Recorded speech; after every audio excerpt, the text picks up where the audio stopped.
जोडला.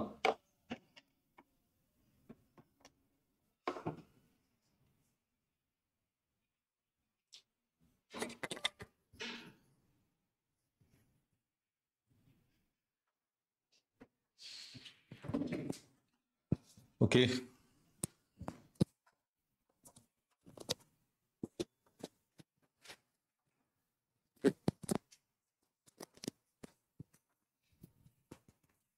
Good morning.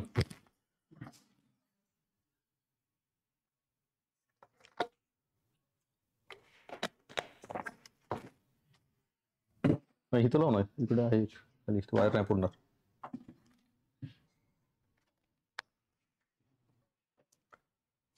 इथे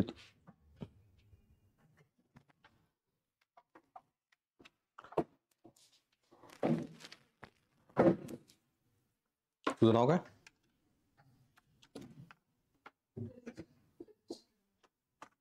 प्रतीक्षा, सुप्रिया, बाकी आहेत ओळखीचे. तुझं नाव फक्त परत सांग.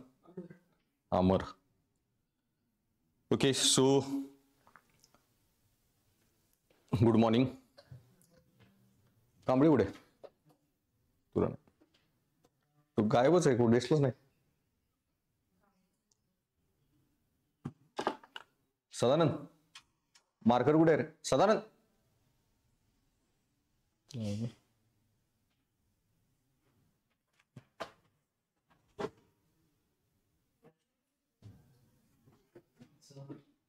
मार्कर भेटत नाही. करवला. Okay fine. सो तुमच्यापैकी how many of you have confidence mains लिहिणारच आहे स्कोअर सेफ झोन मध्ये? तुम्ही दोघं अजून. सो नाव स्टील माझं पर्सनल ओपिनियन आहे, मला एवढा UPMPSCच्या प्रीचा अंदाज नाही, पण आय फील कट ऑफ खाली येईल 110च्या आसपास प्लस मायनस. सो कारण मोस्ट ऑफ द मुलं जे आहेत लिटरली सांगतो UPSC वाल्यांनी ते क्रॅकच करू शकले नाहीत. आणि जर तुमचा निघत असेल ना तर इतकी पोरे ज्यांनी कंबाईनवाले करत होते, ज्यांना खूप चांगले मार्क आलेत, ते किती जण देतील आणि दिली तरी त्यांचे किती तयार होतील पटकन ऑप्शनल, इथिक्स, एसे, आन्सर रायटिंग.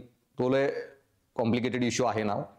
त्यामुळे मेन्सला खूप कमी कॉम्पिटिशन असणार आहे, भयानक कमी. म्हणजे ह्यावेळी थोडं जरी व्यवस्थित केलं एखाद्याने तर गेम होऊ शकते. आणि लिटरली सांगतो माझ्या कॉन्टॅक्टमध्ये जी UPSCची मुलं होती ज्यांनी ही दिली, हार्डली एक पण नाही म्हणजे जनरली की जो पास पण झाला. आणि बऱ्याच फोनच नाही आले. फोन आले की कळतं की बाबा चांगले मार्क आलेत. फोन नाही आले म्हणजे समजून जायचं ह्यांच्या प्रीस प्रॉब्लेमॅटिक झाल्या. सो वॉट एव्हर, त्याच्यामुळे हे नीट करा. नाही जरी इश्यू नाही झाली तरी आपण जे आता जॅन एंडपर्यंत आपली बॅच चालेल आणि त्यानंतर मग आपले टेस्ट होतील पहिल्या आठवड्यामध्ये 2 आठवडे सगळ्या, आणि मग त्याचं डिस्कशन परत टेस्ट झाल्यावर मी कंटिन्यू करेन. सो मग बेसिकली हा जो सगळा प्रोग्राममध्ये आन्सर रायटिंग पार्ट जो मी कव्हर करणार आहे, आणि मेजर पॉईंट जो मी सांगितलेला की आपल्या प्रोग्रामचा जो भाग आहे की जो पार्ट तुमचा प्रीमध्ये होणार नाही आणि मेन्सला लागणार आहे. ओके. सो मग आता तुमच्यापैकी कोणी इंग्लिशमध्ये पण जे देणार आहेत त्यांच्यासाठी पण भले आहे मी मराठी डिस्कशन करणार आहे आणि तुम्ही इंग्लिशमध्ये येणार असाल, पण डिस्कशनचा पण पार्ट जो आहे तो नीट समजून घ्या. सो मग आता मी आज तुम्हाला 1-2 प्रश्न पण लगेच पहिला दिवस आहे एक मॉडेल आन्सर म्हणून डिक्टेट करायला पण सांगेन. पण मग मी जे सांगितलं की बरेच पार्ट जो आहे जो प्रीला तुम्ही ऑब्जेक्टिव्ह हिस्ट्री वाचली आहे, इकडं जो प्रश्न येणार आहे तो सगळा अनालिटिकल येणार आहे. करंटचे क्वेश्चन पण सगळे अनालिटिकल येणार. सायन्स अँड टेक काही बेसिक येत नाही. सो त्याचं एक आज मी उदाहरण पण लिहून देईन तुम्हाला. आता सायन्स अँड टेकवर एक हे होतं न्यूक्लिअर ट्रायड म्हणून एक कन्सेप्ट होता, तर तुम्ही वाचला असेल की ऐकला असेल. कुणी ऐकलाय न्यूक्लिअर ट्रायड काय कन्सेप्ट आहे?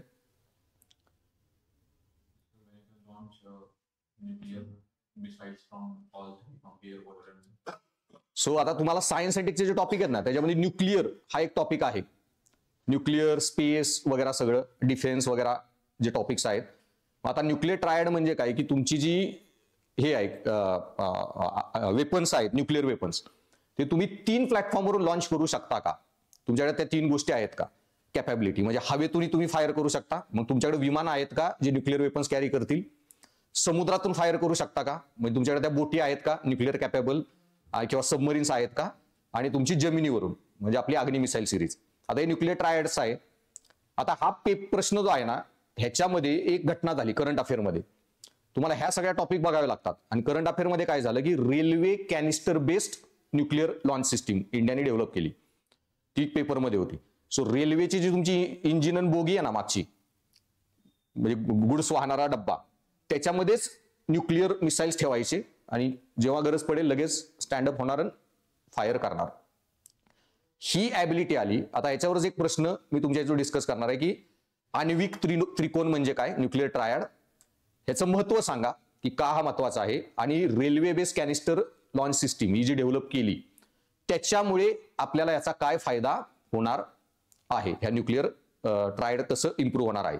सो तुमचे जे सगळे सायन्स टेकचे पण प्रश्न येणार आहेत ना, करंटच्या अँगलनी येतात. एखाद दुसरा येतो फॅक्च्युअल इकडं पण जर फॅक्च्युअल प्रश्न आला तरी तो तुम्हाला तसाही प्रीमध्ये वाचलेला असतं. म्हणजे जसं इकॉनॉमिक्सचा पार्ट आहे की हे डेव्हलपमेंटचे वेगवेगळे मॉडेल कुठले, ओके, असा जो प्रश्न येतो, पॉवर्टी मेजर करण्याचे वेगवेगळ्या मेथड्स कुठल्या, तुम्हाला आता डिस्क्रिप्टिव्ह लिहायच्या ज्या तुम्ही इकडे प्रिलिममध्ये वाचलेल्या, तो पार्ट तुम्हाला तसा येऊन जाणार आहे. त्यामुळे मी क्रॅश कोर्समध्ये त्याच्यावर जास्त फोकस नाही करणार.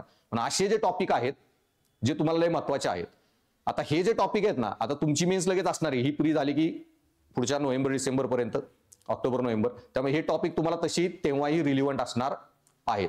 आणि आता 1-2 महिने 3 महिन्यात जे करंटचे टॉपिक आहेत मॅक्झिमम जे मी घेणार आहे, आणि हे काही लगेच बदलत नाही. न्यूक्लिअर ट्रायड असा टॉपिक आहे की कायमच तुम्हाला लागणार आहे. सेम वे तुमचं जे आता हिस्ट्री, ओके, त्याची उत्तर पहिले तर तुम्हाला ती अॅनालिटिकल हिस्ट्री माहित पाहिजे. आणि अॅनालिटिकल हिस्ट्री बरोबर तुम्ही कशी उत्तर लिहिणार आहे, त्याच्यामध्ये किती व्यवस्थित रचना कशी करा वगैरे, तो खूप महत्वाचा पार्ट आहे. मग तुम्ही ऑब्जेक्टिव्ह हिस्ट्री वाचली आहे, इथं तुम्हाला प्रश्न येतो युपीएससीत, आणि सगळे प्रश्न जे स्टॅटिक पार्ट आहे ना, वर्ल्ड हिस्ट्री वगैरेचे, मी युपीएससीने जे विचारले तेच घेणार, PYQ, इंडियन सोसायटी वगैरे सगळ्याचे. मग त्याच्यामध्ये तिथं जे प्रश्न आलेले तुम्हाला वर्ल्ड हिस्ट्रीचा, एकदा एक आलेला की गांधींची जी मेथड ऑफ स्ट्रगल आहे satyagraha, it represents the mixture of moderate, extremist and revolutionary trends. So तुमची मवाळवाद, जहाळवाद आणि क्रांतिकारी चळवळी ह्या तिन्हीचं मिश्रण म्हणजे गांधींची सत्याग्रह टेक्निक. आता स्पष्ट करा, हे जे अॅनालिटिकल प्रश्न येणार आहेत, ओके, मग त्यामुळे तुम्ही ऑब्जेक्टिव्ह हिस्ट्री वाचली, हिथं मी तुम्हाला फक्त ती अॅनालिटिकल पार्ट शिकवणार आहे. आता सगळ्याच शिकवणं शक्य नाही होणार, पण मेजर जे इश्यू युपीएससी जे विचारते, ओके, 1857च्या उठावर रिलेटेड अॅनालिटिकल डिस्कशन, हे फ्रीडम स्ट्रगल बद्दलचं, सोशल रिफॉर्म, की विवेकानंदांना, म्हणजे युपीएससीत असा जो प्रश्न येतो, बरेच इथिक्सच्या मुलांना मी याच्यावर डिस्कशन केलेलं आहे की विवेकानंदांना हे भारतात ज्या चळवळी झाल्या त्याचे स्पिरिच्युअल फादर जे म्हणलं जातं, म्हणजे त्यांना स्पिरिच्युअल गुरु का म्हणतात, हा जो तुमचा मेन्सचा प्रश्न आहे. मग त्यांनी काय असं केलं की सगळं भारताचं पुनरुत्थान झालं, पुनर्जागरण झालं वगैरे. सो हे जे टाईपचे क्वेश्चन आहेत. त्यानंतर काल ह्याच्यामध्ये इंडियन एक्सप्रेसचं ते रामनाथ गोयंका अवॉर्ड होता, एक इव्हेंट, आणि त्या रामनाथ गोयंका अवॉर्डमध्ये इंडियन एक्सप्रेसमध्ये PM मोदींना भाषण द्यायला बोलवलेलं, आणि PM मोदींनी एक वाक्य वापरलेलं मॅकॉलेचं. म्हणजे त्याच्यावर इतिहासकारांनी लिहिलेलंच वाक्य होतं ते, पण मॅकॉलेचं एक वाक्य होतं, तो मी माझ्या मेंटरशिप UPSCच्या मुलांना प्रश्न बनवून पाठवलेला. तर तसाच तुम्हाला अॅनालिटिकल प्रश्न येतो डायरेक्ट, की बाबा मॅकॉलीवर आता तुम्हाला हे नाही विचारणार की मॅकॉलीचे मिनिट्स ऑफ एज्युकेशन काय होते, विचारू शकतात. वुड्स डिस्पॅच काय होता, मॅकॉलीचे मिनिट्स ऑफ एज्युकेशन काय होते, दोन्हीची तुलना करा, थोडेफार कंपॅरेटिव्ह क्वेश्चन येऊ शकतो. पण बेसिकली मग तो जो प्रश्न होता त्याचाही मी आज वेळ पुरला तर किंवा उद्या एक मॉडेल म्हणून पहिले 1-2 दिवस मी फक्त बेसिक डिस्कशन करणार आहे, आणि मग आपलं टॉपिक वाईज चालू होईल, त्याचाही ओव्हरव्ह्यू मी पुढे देईन. तर हा जो प्रश्न मी टाकलेला,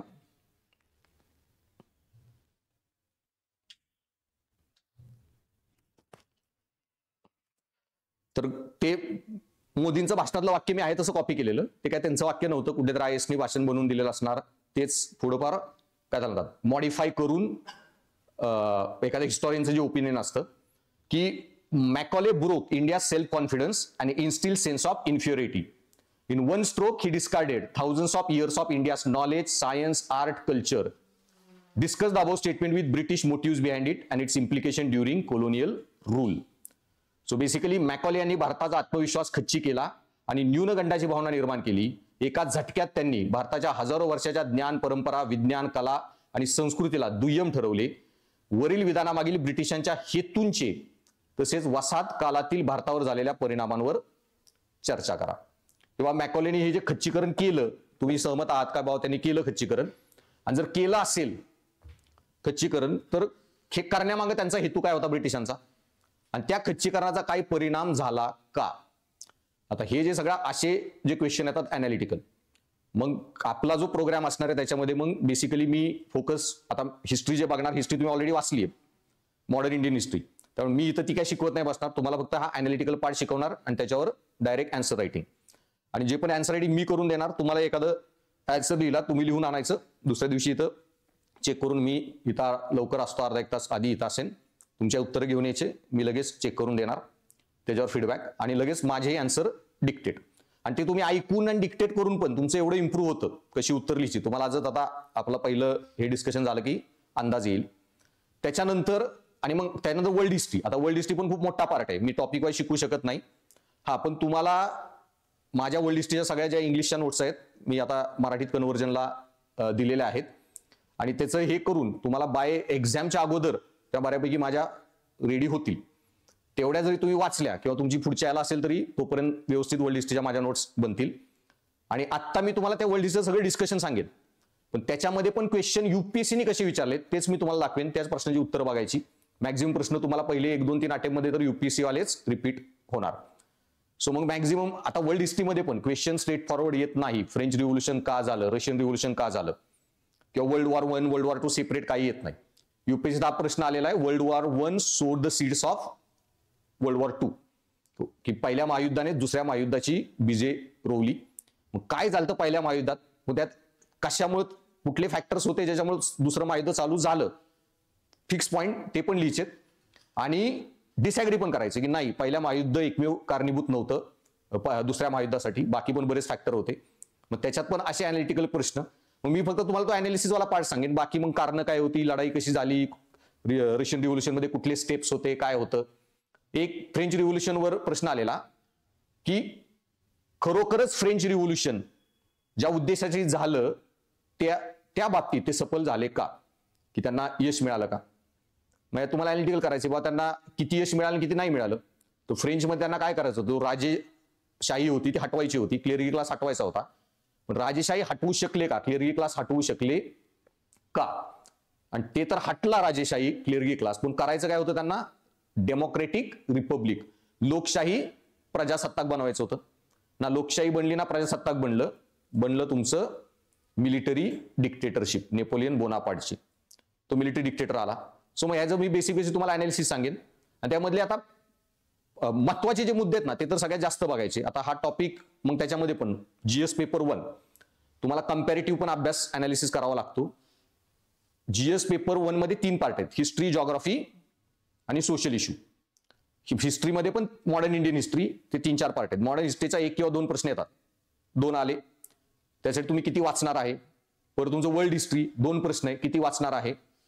त्याच्यामुळे मग जे आता ही अटेम्प्ट देता किंवा पुढच्या वेळी पण देताय तुम्हाला लोड येत असेल, थोडी कामाची फक्त वर्ल्ड हिस्ट्री वाचायची, जास्त बघत बसायचं नाही. मग त्याच्यामध्ये पण महत्वाचे टॉपिकवर प्रश्न आला तर जमलाच पाहिजे. मग ते महत्वाचे 8-10 टॉपिकच आहेत, industrial revolution, French revolution, Russian revolution, world war 1, world war 2 आणि तुमचं कोल्ड वॉर मधला जो भाग आहे. हे 6-7 पॉईंट तर व्यवस्थितच माहित पाहिजे, पूर्ण यांचं डीप अनालिसिस अनालिटिकल लेवल. आता एक इंडस्ट्रियल रिव्होल्युशन, त्याच्यावर पण तुम्हाला थोडा घुमून प्रश्न येतो की भारताच्या कबरीवर लंडनचे हे औद्योगिकरण झाले, मग कसं झालं, काय झालं, व्यवस्थित तुम्हाला ते एक्सप्लेन करता आलं पाहिजे. मग पहिली फॅक्टरी जी लंडनमध्ये झाली 1758, एक्झॅक्टली 1 वर्ष झालं 1757 प्लासीच्या लढाईनंतर त्यांचं रिव्होल्युशन त्यावेळी चालू झालं. आणि इंडस्ट्रियल रिव्होल्युशन औद्योगिकरण करायचं असेल तुम्हाला कुठल्या गोष्टी लागतात, 5 महत्वाच्या गोष्टी लागतात. लेबर त्यांच्याकडे होतं, इनोव्हेशन त्यांच्याकडे होतं, टेक्नॉलॉजी म्हणजे तंत्रज्ञान, स्टीम इंजिन वगैरे शोध 100 वर्ष आधी लागलेले. हे न्यूटन लोकला ऍडव्हान्स होते फिजिक्स वगैरे. देन तुम्हाला काय म्हणतात मार्केट, जे पुढे इश्यू होणारे गोष्टी बनल्यानंतर. आणि तुमच्याकडं टेक्नॉलॉजी आहे, लेबर आहे, सगळ्यात महत्वाची गोष्ट लागते मग सगळं आहे तुमच्याकडे, नॉलेज आहे सगळे, तुम्हाला बिझनेस स्टार्ट करायचा आहे, पैसा. आणि कॅपिटल दिलं इंडियानी 1757 नंतर, जो पैसा लुटला त्यांनी बंगालमधून इतका भयानक, आणि परमनंट सेटलमेंट बक्सार, इतकी भयानक सिस्टीम बनवली, पैसा इतका भयानक लुटला त्यांनी की चंपारण मधल्या लोकांची कंडिशन काय केली ती आय हॅव टोल्ड यू. जे थिक्स वगैरे बॅचला होते त्यांना गांधीजी शिकवताना सांगितलेलं, घालायला यांना अंगावर कपडे नव्हते. पण हाच जो पैसा लुटला तो कॅपिटल तिथं पोचला, इंडस्ट्रियल रिव्होल्यूशन एक्झॅक्टली तेव्हा चालू झालं. सो हे सगळे अनालिटिकल क्वेश्चन तुम्हाला आन्सर करता आले पाहिजेत. मग वर्ल्ड हिस्ट्रीचा तो पार्ट, मॉडर्न हिस्ट्रीचा तो पार्ट, पोस्ट इंडिपेंडेंट इंडियाचा पण थोडा. पोस्ट इंडिया खूप इझी आहे, खूप छोटा पार्ट आहे तोही थोडा अनालिटिकली समजायचा. की पोखरणची जी टेस्ट केली आपण अटल बिहारींच्या टाइम वेळी, त्याचा मोटिव्ह काय होता, बाबा ती करणं का गरजेचं होतं आणि त्याचे परिणाम काय झाले, हा पण थोडा आता अनालिटिकलच आहे. की पाकिस्तान त्यावेळी स्वतः पण न्यूक्लिअर बॉम्ब बनवत होतं, इंडियाच्या इंटेलिजन्सला ती माहिती सगळी मिळालेली. त्यामुळे आपण ही आधी न्यूक्लिअर बॉम्ब कधी बनवले, इंदिरा गांधीच्या टाइम पिरियडमध्ये. ते रिपिटेटिव्हली तुम्हाला टेस्ट करत राहावं लागतं. बाय उद्या न्यूक्लिअर बॉम्ब टाकायचा आहे, तुमचे मिसाईलच काय म्हणतात फुसकी बॉम्ब निघले, त्याच्यामुळं तुम्ही रेडी आहात का on spot every time nuclear bomb वगैरे सगळे यूज करायला. म्हणून आपण ती टेस्ट केली, आम्ही पाकिस्तान लगेच आपलं जे पॉईंट होता तो प्रूव्ह केला. महिनाभरात त्यांची फुल रेडी होती, त्यांनी लगेच एका महिन्यात टेस्ट केली त्यांच्या इथे. सो आपल्याला जस्टिफिकेशन मिळालं, बघा आम्हाला माहित होतं आमचा शत्रू डेव्हलप करत आहे, न्यूक्लिअर बॉम्ब टेस्ट करत आहे. सो पण त्याच्या परिणाम, न्यूक्लिअर बॉम्ब बनवला पण आपल्यावर रिस्ट्रिक्शन जे आले इकॉनॉमिक, भारताची अर्थव्यवस्था रिस्ट्रिक्शनमध्ये गेली. आणि मग अटल बिहारींनी तेव्हा हे जे केलेलं गोल्डन क्वाड्रिलॅटरल हा जो प्रोजेक्ट बनवला, की केनिसचे जे मॉडेल आहे, तुम्ही गव्हर्नमेंटने खूप पैसा खर्च करावा रेशनमध्ये, डिमांड वाढते गोष्टींची, आणि तुमचं डिमांड वाढलं की इकॉनॉमीला चालना मिळेल. आणि मग हे जे रिस्ट्रिक्शन आले आपल्यावर सगळे ट्रेड वगैरे, पण मग त्याचा आहे की बाबा ते करून खरंच फायदा झाला का भारताला, पाकिस्तानी टेररिझम करायचं थांबवलं का, त्यानंतर लगेच वर्षभरात तर कारगिलची लढाई झाली. मग न्यूक्लिअर वेपनमुळे दुसरे देश आपल्याला घाबरतील, आपण खरंच सिद्ध होतोय का, बेसिक अनालिटिकल. मग पाकिस्तान लगेच अटॅक केला. सो हेच सगळं अनालिसिस करून तुम्हाला लिहायचं की मग किती फायदे ठरले किती नाही. आणि शेवटी नंतर आपल्याला त्यावेळी इंडियाची इकॉनॉमी सगळ्यात पीकवर चाललेली 2001-2, तेव्हा तुमचं वय किती होतं माहित नाही, पण इंडियामध्ये ग्लोबलायझेशनची इम्पॅक्ट 10 वर्षांनी दिसायला लागलेली. आणि अशा वेळी आपल्याला इलेक्ट्रिसिटी खूप गरजेची होती. आणि त्याच वेळी काय चाललेलं, United Nation framework convention on climate change, global वॉर्मिंगचे नियम लागू होत होते. कार्बन कट करा, अरे पण कार्बन कट करा दुसरा पर्याय काय, तुमचा न्यूक्लिअरला जावा. कारण हे सोलार बिलार तेवढं सस्टेनेबल नव्हतं, जे आता तरी कॉस्ट कटिंग कमी ह्याच्यात सोलार वगैरे फिजिबल झाले. ते नसल्यामुळे काय झालं, त्याचा परिणाम की आपल्याला न्यूक्लिअर टेस्ट केला तर सगळेच बॅन आले. पुढचे 10-15 वर्ष कुठलंही न्यूक्लिअर कॉपरेशन आपल्याशी झालं नाही. आणि मग सरकार बदलली, मनमोहन सिंग आले आणि अमेरिकेबरोबर आपण civil nuclear liability bill sign करून हे जैतापूरचा प्रोजेक्ट, कुंदनकुलनचा प्रोजेक्ट, आणि लय अमेरिकेला कन्व्हिन्स केलं. तेव्हा मनमोहन सिंग गव्हर्नमेंटने खूप डिप्लोमॅसी केली की भाई काही करून, कारण अमेरिकेला पण गरज होती इंडियाची, चायनाला अल्टरनेटिव्ह मार्केट म्हणून. आणि इंडिया ग्रो करायचा असेल तर इलेक्ट्रिसिटी शिवाय पर्याय नाही, न्यूक्लिअर शिवाय. आपण कसे ते एक्झेम्पशन घेतले. मग तुम्हाला सिव्हिल न्यूक्लिअर लायबिलिटी बिल त्याच्यावरही प्रश्न येऊ शकतो की भारताच्या डेव्हलपमेंट प्रोसेसमध्ये त्याचं महत्व काय वगैरे.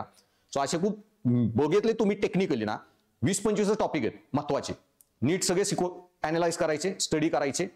तुम्हाला जो प्रश्न येईल ना त्याच्यावर आला तर आला, नाही आला त्याचा सोडून, 1-2 प्रश्नामागं लय पडायचं नाही. सो हे सगळे हिस्ट्री वाचून 6 प्रश्न येणार आहेत. जॉग्राफीमध्ये 6 प्रश्न येणार आहेत. आणि Bharatiya Samaj, Indian society 8-10 PPT आहेत, थोडाफार तो खूप छोटा भाग आहे, त्याचा नीट अभ्यास करा. 6 प्रश्न येणार आहेत, 7 प्रश्न, 75 मार्क वेटेज त्या इंडियन सोसायटी पार्टला आहे. सो ते पण नीट बघायचं कुठल्यावर किती. मग भारतीय समाजमध्ये पण जे प्रश्न आलेत, आता तो खूप मोठा पार्ट आहे, सगळं स्टॅटिक पार्ट मी नाही शिकवू शकत, पण स्टॅटिकचा ओव्हरव्ह्यू तुम्हाला देईन. आणि करंट मध्ये काय टॉपिक चालू आहेत आता भारतीय समाजामध्ये, आणि तुम्हाला युपीएससीने काय प्रश्न विचारले ना ते पण तेव्हा दाखवेन मी, आजही थोडे दाखवेन. लगेच तुम्हाला कळतं काय ट्रेंडमध्ये प्रश्न येत आहेत भारतीय समाज टॉपिकवर. आणि ते ट्रेंड बघून मग वर्षभरात तुम्हाला कळलं पाहिजे कुठली न्यूज वाचणं गरजेचं आहे. आता त्यांनी एक प्रश्न असा विचारलेला, कारण सिलेबस आधी सांगतो मी, काय सिलेबसमध्ये दिला ना त्याच्यावर प्रश्न विचारत नाहीत. इथिक्सचं पण मी सांगितलं, इथिक्सचा सिलेबस काय दिलाय आणि तुम्हाला प्रश्न काय विचारणार आहेत. आता भारतीय समाजवाद्यांनी एक प्रश्न काय विचारला की आंतरजातीय विवाह त्याचं प्रमाण भारतात वाढलेलं आहे, पण त्याच प्रमाणात आंतरधर्मीय विवाहाचं प्रमाण वाढलं नाही. त्याचं हे करा, काय त्याला म्हणतात, विश्लेषण करा. सो सगळे आत्ता काय चाललंय समाजात, सगळे प्रश्न तसेच येतात. परत एक प्रश्न असा आलेला की कास्ट म्हणून एक आयडेंटिटी तुमची वीक होत चाललेली आहे, कास्टची आयडेंटिटी क्लासनी घेतलेली आहे. सो माझ्या जातीचा आहे म्हणून कोण स्वतःची पोरगी देणार नाही गरीब घरात, पण दुसऱ्या जातीला श्रीमंत असेल ना, जातीभेद लगेच गायब होतात. सो कास्टला क्लासने रिप्लेस केलेला आहे आणि आता क्लास सिस्टीम बनत चाललेली आहे. सो एका जातीतला एखाद्या गरीब घरात पोरगी द्यायचा नाही स्वतःच्या जातीतल्या, पण काय म्हणतात दुसऱ्या जातीतला जरी श्रीमंत असेल तरी लग्न करायला तयार असतील. या ट्रेंडवर बेसिक जो तुमचे प्रश्न येत आहेत सगळे सोशल इश्यूचे पण त्याच अँगलनी. आणि त्याच्यानंतर मग पेपर 1, सो एक आठवडा एक विषय डिस्कस करायचा, ओके, आणि संपवत जायचे. आणि त्यानंतर मग पेपर 2 पेपर 3 हे टोटल करंट अफेअरचे. इव्हन जॉग्राफीचे प्रश्न, जॉग्राफी आता तुम्ही जे वाचणार आहे ना त्याच्यामध्ये पण जॉग्राफीमध्ये सगळे प्रश्न तुम्हाला ह्याचे नाही देणार, स्टॅटिकवाले येतात, स्टॅटिकवाले 1 किंवा 2 6-7 मध्ये ते तुम्हाला वाचावं लागेल की मेड्रिन टाईप ऑफ क्लायमेटची काय फीचर्स असतात, किंवा हे जे ना रूपांतरित खडक, अग्निजन्य खडक, इग्नेस रॉक्स वगैरे, सेडिमेंट रॉक्स, त्यांच्यात काय हे आहे रिलेशनशिप, कसे फॉर्म होतात, कुठल्या प्रोसेस आहेत, असले बेसिक प्रश्न विचारतात 1-2. पण ह्याच्यानंतर जो प्रश्न येतो ना याच्यावर जॉग्राफीचा पण, तो पण सगळा तुमचा करंटच्या अँगलनी.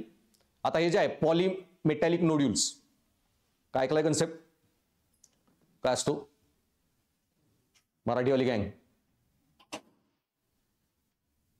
सो समुद्राच्या खाली तुमचे जे खूप खाली तळात जिथं क्रॅक आहे आणि त्या क्रॅकमधून ज्वालामुखीचा जो उद्रेक होतो, छोटे छोटे क्रॅक्स बरेच असतात, आणि त्या क्रॅक्स मधून ज्वालामुखी जेव्हा बाहेर येतो लगेच पाण्यामध्ये तो कंडेन्स होणार आहे आणि तिथं ती हायड्रोथर्मल वेंट बनते की ते गरम समुद्राच्या खालचे ज्वालामुखी कंटिन्यू ते आग ओकतच असतात. आणि त्याचं जे ते हायड्रोथर्मल वेंट बनून जो काळा खाली दगड बनलेला आहे त्याच्यामध्ये इतके रेअर अर्थ एलिमेंट असतात तुमचे कॉपर, सगळे हे मेजर इम्पॉर्टंट जे आपल्याला लागतात ते. मग आता गव्हर्नमेंटने आपली एक बोर्ड बनवली असेल, ती तुम्ही वाचला असेल, त्याच्याबद्दल मत्स्य 6000 करंट अफेअर मध्ये असेल. ती कशासाठी बनवली? 6000 म्हणजे ती 6000 मीटर खाली एक्सकॅव्हेट करते, तर तिथं जाऊन ते पॉलीमेटॅलिक नोड्युल्स घ्यायचे. मग तुम्हाला प्रश्न विचारले की पॉलीमेटॅलिक नोड्युल्सचं भारताच्या ह्याच्यासाठी महत्व सांगा आणि त्यासाठी भारतीय सरकारने काय काय पावलं उचलली आहेत ते मिळवण्यासाठी. सो तुम्हाला तो प्रश्न असाच येणार करंटच्या अँगलनी. किंवा आजकाल किंवा ह्या मॉन्सूनवर जसा प्रश्न तुम्हाला येऊ शकतो की भारतामध्ये ह्या मॉन्सूनमध्ये अनेक चक्रीवादळं आली, या वाढत्या चक्रीवादळांच्या मागचे कारण काय? सो जॉग्राफीमध्ये पण तुम्हाला करंट अँगलनी सगळे प्रश्न विचारणार, त्याचे महत्वाचे मुद्दे आणि त्याची उत्तर कशी लिहायची बघायचं. आणि नंतर पेपर 2 पेपर 3 त्याच्यामध्ये 20 प्रश्न असतील ना, तर तुम्हाला सांगतोय 14 प्रश्न करंटचेच असतात. त्यामुळं मेन्स म्हणलं ना बरीच इझी असते क्रॅक करायला कम्पेअर टू प्रिलियम. त्याच्यामुळं 100 वेळा सांगतो, प्रिलियम जर निघाली आणि त्याच्यानंतर जर तुमची मेन्स निघत नसेल, महा गाढव आहात, लिटरली सांगतो. कारण प्री डबल हिला चान्स मिळेल का नाही ह्याची पण गॅरंटी नसते. बऱ्याच वेळा निघेल, UPSC तर अजिबात नाही. त्याच्यामुळे प्री निघली तर मेन्स त्या वर्षी निघलीच पाहिजे, इंटरव्ह्यूचा कॉल आलाच पाहिजे. थोडी मार्क कमी पड, रँक जरी राहिला बिला काही होऊ द्या, पण इंटरव्ह्यूचा कॉल तर त्या वर्षी आला म्हणजे आलाच पाहिजे. आणि करता येतो, खूप इझी आहे. आणि त्याच्यानंतर हे GS 1, 2, 3 तुम्ही किती अभ्यास करा, सगळे UPSCचे प्रिव्हियस इयर मार्क लिस्ट मी दाखवेन वाटलं नंतर तुम्हाला, आणि इथिक्स वगैरे पोरांना ऑलरेडी दाखवल्यात. 90च्या वर 100च्या वर मार्क जात नाहीत BS 1, 2, 3 ला. SA मध्येच 140-50 येतात, इथिक्स मध्येच 140-50 येतात, आणि ऑप्शनल तुमचा जो स्कोर 250-300च्या वर घेऊन जातो. त्यामुळे नंतर मग आपण ह्याचे आन्सर रायटिंग बरेच करायचे टॉपिक वाईज. मग इथिक्सचं मी लगेच तुम्हाला 2-3 दिवसात सगळे मेजर थिअरीजचं रिव्हिजन करून देईन आणि त्याच्यावर डायरेक्ट आन्सर रायटिंग. पण तेवढं पुरेसं होणार नाही, तुम्हाला इथिक्सला कॉम्प्रिहेन्सिव्हली स्टडी करावा लागतो. एसे पण कसे लिहायचे वगैरे थोडंफार डिस्कशन करून डायरेक्ट तुम्हाला एसे रायटिंग डिटेलमध्ये इथे करून येईल. आणि सो त्याच्यावर ज्यादा फोकस एसे इथिक्स करूच. आणि देन GS 2-3चे करंटचे अफेअर, पॉलिटीचे पण सगळे करंटचे इश्यूज. आता ह्याच्यामध्ये पण सांगितलं इकॉनॉमिक्सचा तुम्हाला जो प्रश्न येणार आहे तो करंटमध्ये कसा येतो. मग आता हे ना डॉलर, आता हे US ट्रेड वॉर चालू आहे, टॅरिफ वॉर चालू आहे. तर मग डॉलर इंटरनॅशनलाइज करावा का न करावा, त्याचे फायदे काय. Should Indian government take a steps for internationalization of dollar.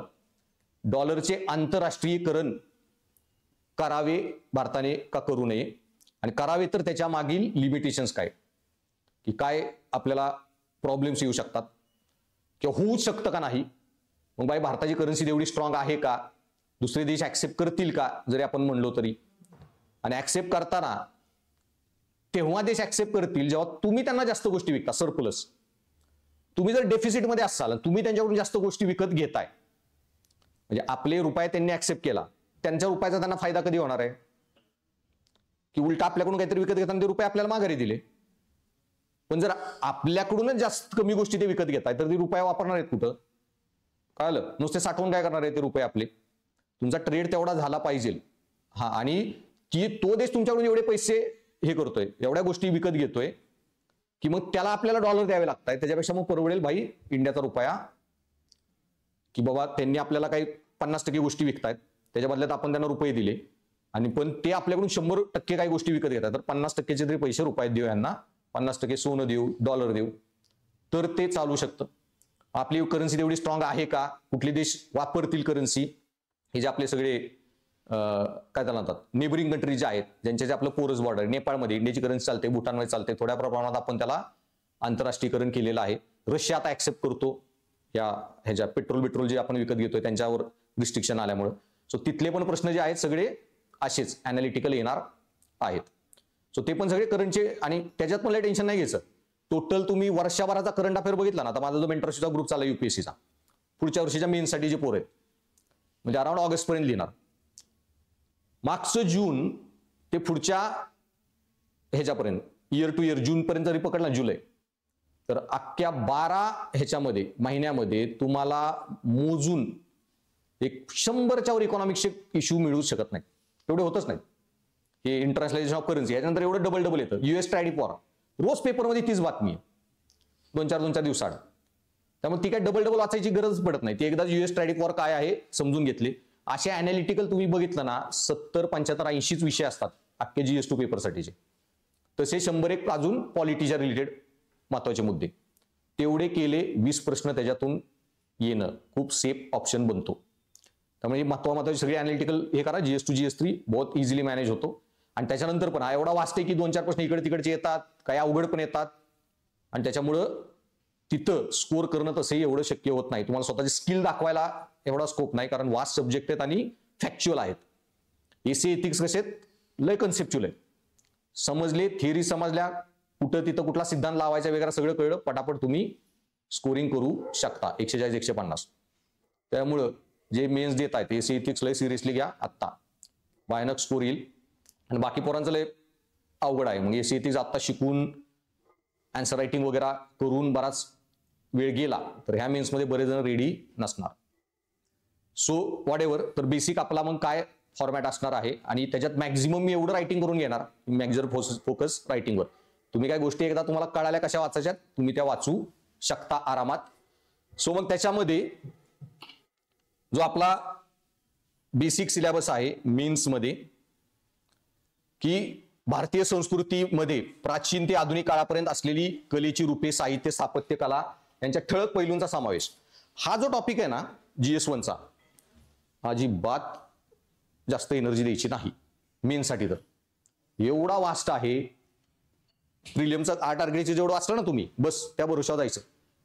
कधी मेन्स द्या तुम्ही, ह्या वर्षी द्या, पुढच्या वर्षी द्या, 4 वर्षांनी द्या, कुठून प्रश्न येईल ह्याची गॅरंटी नाही. आणि प्रश्न किती येणार आहेत, 1 किंवा 2. 1 आणि 2 पेपर प्रश्नासाठी जर महिना जर तुम्ही घालवत असाल मेन्सच्या प्रिपरेशनचा, लय वेळापण आहे. त्यामुळे 2 मध्ये एखादा असा प्रश्न येतो की गांधार स्कूल ऑफ आर्ट आणि मथुरा स्कूल ऑफ आर्ट दोन्हीमध्ये कम्पेअर करा, किंवा ग्रीक कलेचा गांधारा स्कूलवर कसा परिणाम आहे कम्पेअर करा. भारतातील वेगवेगळ्या टेम्पल हे जे आहेत स्थापत्यकलामध्ये मूर्ती हे जे मंदिर सॉरी, तर मंदिरांच्याच ज्या फॉर्म्स आहेत द्रविडियन, नागारा वगैरे त्याच्यावर टिपला. मग त्याच्यामध्ये पण काय करायचं, जे महत्वाचे टॉपिक आहेत ना ते 10-12 उत्तर जमलीच पाहिजेत. मग भारतामध्ये 8 क्लासिकल डान्सेस आहेत, व्यवस्थित जमले पाहिजे, लय महत्वाचे. फोक डान्सेस आले कुठले, बांगडान बिंगडान लावणीन बिवणीन सगळे उत्तर लिहिता येतील नाही येतील. त्याच्यामध्ये त्यांनी 5 जर दिले ना, या 5 वर टिपल्या, 2-3 असे असणार आहेत का तुम्हाला माहिती बी नसेल कुठल्या देशातला हा डान्स आहे म्हणून, किंवा राज्यातला एखादा लोकल लेवल, उत्तर लिहिताच येत नाही. मग त्यामुळे इतका वास्ट आहे भारताचा आर्ट अँड आर्किटेक्चर कल्चर. तुम्ही बघत असाल प्रिलिमला पण एखादं ऑड मंदिर विचारलं, हे केलं ते केलं. आता युपीएससी मध्ये ग्वाल्हेरच्या आसपासचं एक मंदिर विचारलेलं, ग्राउंड मंदिर आहे, हे मंदिरच आहे पोरांना त्यावेळी कळलं पेपरमध्ये आल्यावर, असं पण भारतात एक मंदिर आहे. सो भयानक प्रश्न ओपन एंडेड येतात प्रीला. हा विषय पण स्टडी करावा लागतो कारण प्रीमध्ये महत्वाचा आहे तो विषय, आर्ट आर्किटेक्चर कल्चर वगैरे. त्याच्यामुळे तो पार्ट नीट म्हणजे महत्वाचे ठळक मुद्दे फक्त बघायचे. मग त्याच्यामध्ये आपण काय करायचं, युपीएससीने आता आर्ट आर्किटेक्चर कल्चरवर काय प्रश्न विचारले तेवढे सगळे ट्राय करून जायचे, ते महत्वाचे सगळे टॉपिक. मग 8 क्लासिकल डान्सेस आणि पुढच्याही अटेम्पला मॅक्झिमम प्रश्न तिथूनच येणार. सो ते सगळे महत्वाचे फॉर्म्स.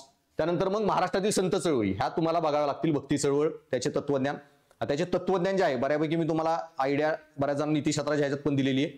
ह्याच्यामध्ये पण तत्वज्ञान, आता ह्याच्यावर कसे प्रश्न आले ते मी तुम्हाला सांगेन, त्या अँगलनी हे करायचं.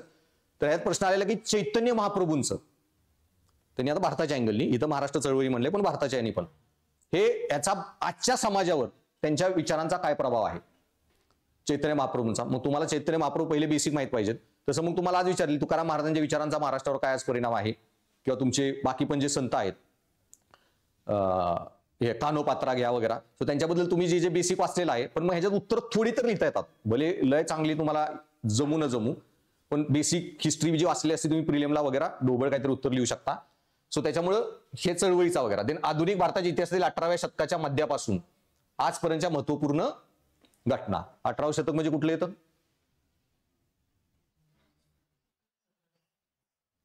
नाही तर 1850 पासून वाचाल. सो 1750 पासूनच्या पुढच्या घटना प्रीला. त्याच्यामुळं मिडिवल हिस्ट्री तुम्हाला इथं नाही, एन्शियंट हिस्ट्री इथं नाही. एन्शियंटचा फक्त आर्टचा पार्ट आहे, आर्ट कल्चर बेसिक. आणि त्याच्यामध्ये मग महत्वपूर्ण व्यक्ती समस्या आणि देन स्वातंत्र्य लढा. सो स्वातंत्र्य लढ्यातील विविध टप्पे आणि देशाच्या निरनिराळ्या भागांमधील स्वातंत्र्य लढ्यात योगदान देणारे महत्वाचे व्यक्ती व त्यांचे स्वातंत्र्य लढ्यातील योगदान. आणि मॉडर्न इंडियन हिस्ट्रीचाच पार्ट आहे, सगळे नेते लोक त्यांच्याबद्दल वाचा. देन स्वातंत्र्यानंतर एकत्रीकरण आणि देशांतर्गत पुनर्रचना, तुमचा सगळा पोस्ट इंडिपेंडंट इंडिया. त्याच्यामध्ये स्पेशल वर्ड काय दिला, एकत्रीकरण, म्हणजे हे जे इंटिग्रेशन झालेलं. मग तुम्हाला हैदराबाद वगैरे, मग सिंपल प्रश्न येतो की स्वतंत्र भारतापुढे ओके हे जे संस्थानिकांचे एकत्रीकरणाचे कुठल्या कुठल्या समस्या होत्या आणि त्या भारताने कशा हे केलं, त्यांना हँडल केलं, डील केलं. मग सांगायचं कुठली कुठली संस्थानं किती होती, त्यांची मतं काय होती, इंग्रजांनी त्यांना काय प्रॉमिस केलेलं, आपल्याला काय, आणि जर ह्यांचं इंटिग्रेशन केलं नसतं आपण तर भारताला काय समस्या झाल्या असत्या. मग त्यात किती राज्य स्वतः तयार झाली, कुठली नाहीच झाली, हैदराबाद वगैरे. मग त्याच्यामध्ये पण हैदराबाद जर सेपरेट राहिलंच असतं किंवा पाकिस्तानचा भाग बनला असतं, इमॅजिन डिझास्टर. आता भारताच्या सेंटरमध्ये एक पाकिस्तानचं बेट आहे, कम्प्लीट इंडिपेंडंट कंट्री, किती प्रॉब्लेमॅटिक इश्यू झाला असता. मग ते विलिनीकरण करणं स्ट्रॅटेजिक अँगलनी का महत्वाचं होतं वगैरे. गोवा इंटिग्रेट करणं का महत्वाचं होतं. सो बेसिकली ते सगळे प्रश्न त्या अँगलनी. सो एकत्रीकरणाची इश्यू आणि देशांतर्गत पुनर्रचना, स्टेट रिऑर्गनायझेशन ज्या झाल्या ते पण सगळे तुम्हाला बघायचे. राज्य आता ह्याच्यामध्ये पण कसा प्रश्न येतो, थोडा पॉलिटिक्स अँगलनी पण येतो की जी आपण छोटी राज्य बनवली, झारखंड, छत्तीसगड आणि उत्तराखंड, ह्याचा फायदा झाला का छोटी राज्य बनवून, किंवा मग त्याच्यात तुम्हाला बेसिक माहित पाहिजे की असे राज्य बनवून फायदे झालेत का आधी. ओके, आता त्यांचा ऑलमोस्ट 3-4% जीडीपी वाढला, तो पैसा तिथंच खर्च झाला आणि काय काय बदल झाले. सो बेसिकली ते पुनर्रचना. जगाच्या इतिहासामध्ये 18व्या शतकापासून औद्योगिक क्रांती, जागतिक युद्धे व देशांच्या भूसीमांची पुनर्रचना. सो तुमची औद्योगिक क्रांती, इंडस्ट्रियल रिव्होल्यूशन, जागतिक युद्धे, वर्ल्ड वॉर 1-2 महत्वाची, आणि देन देशांच्या भूसीमांची पुनर्रचना. त्याच्यामध्ये वसाहतवाद, कोलोनायझेशन, निर्वसाहतवाद, डिकोलोनायझेशन जे नंतर वर्ल्ड वॉर 2 नंतर चालू झालं. राजकीय तत्वज्ञान जसे की साम्यवाद, भांडवलशाही, समाजवाद, हे जे कम्युनिस्ट वगैरे सगळे विचार आले ते सगळे बेसिक वाचायचे. सगळा हा वर्ल्ड हिस्ट्रीचा पार्ट. आता याच्यामध्ये कुठेही त्यांनी मेन्शन केलं नाही फ्रेंच रिव्होल्युशन, रशियन रिव्होल्युशन. 15-20 वेळा प्रश्न आलाय गेल्या 13 वर्षात. सो पॉइंट आहे ना की जगाच्या इतिहासामध्ये 18व्या शतकापासून औद्योगिक क्रांती, जागतिक युद्धे, देशाच्या भूसीमांची पुनर्रचना. आता भूसीमांची पुनर्रचना त्याच्यातच सगळे येते. मग की जर्मनी कसा जन्माला आला, इटली कशी जन्माला आली, फ्रान्स कसा जन्माला आला देश, ओके, हे सगळे, रशियाची पुढं काय काय झालं रशियाच्या बरोबर. सो बेसिकली हे वेगवेगळ्या आयडिओलॉजी कशा आल्या, साम्यवाद वगैरे, भांडवलशाही. पण त्याच्यामध्ये पण मी जे सांगितलं की प्रश्न अनालिटिकल. आता याच्यावर एक प्रश्न आलेला, रशियन रिव्होल्युशन कुणी केलं, कसं केलं, काय झालं, फॅक्ट्स विचारणार नाहीत. आता ह्याच्यात प्रश्न काय आलता रशियन रिव्होल्युशनला, की रशियन रिव्होल्युशन मध्ये तुमचे हे जे आहेत ना म्हणजे साम्यवाद तिथं जन्माला आला. तर वर्ल्ड वॉर 1 मुळे रशियन राज्यक्रांती कशी झाली, पहिल्या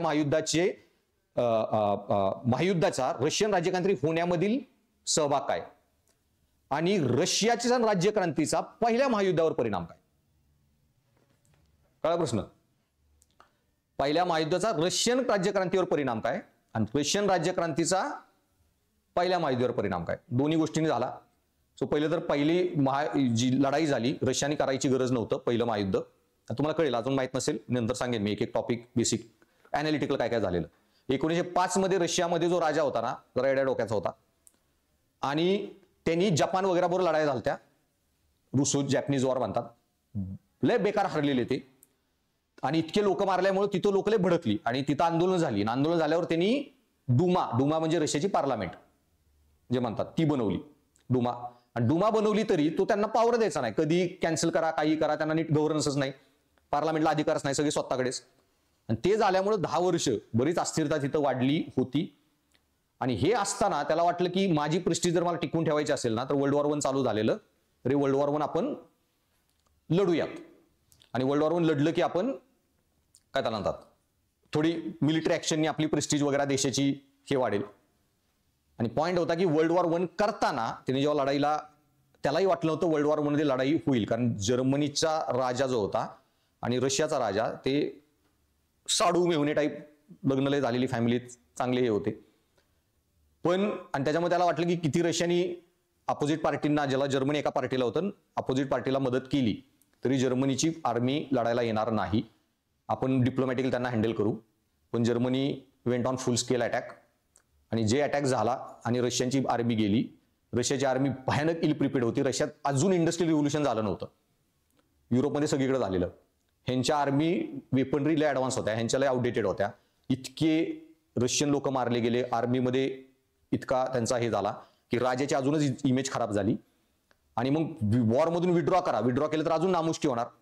सैनिक बॉर्डर सोडून येत होते, बरेच प्रॉब्लेम झाले आणि युद्धात खर्च झाल्यामुळे इकॉनॉमिक प्रॉब्लेम वाढले आणि इव्हेंच्युअली रशियन राज्यक्रांती झाली. आणि जशी रशियन राज्यक्रांती झाली, पहिला वेगळा एक ग्रुप येतो बॉल्शेविक वगैरे, आणि नंतर तुमचे हे जे आहेत लेनिन बिनिन सगळ्यांची एंट्री होते. आणि लेनिननी नंतर वर्ल्ड वॉर 1 मधून रशियाला विड्रॉ केलं, डायरेक्ट अनकंडिशनल सरेंडर, युद्ध संपवलं. आणि मग एक एवढी मोठी पार्टीज युद्धातून निघून गेली एका साईडची. युद्धामध्ये प्रचंड डायनॅमिक्स चेंज झालं तिकडे.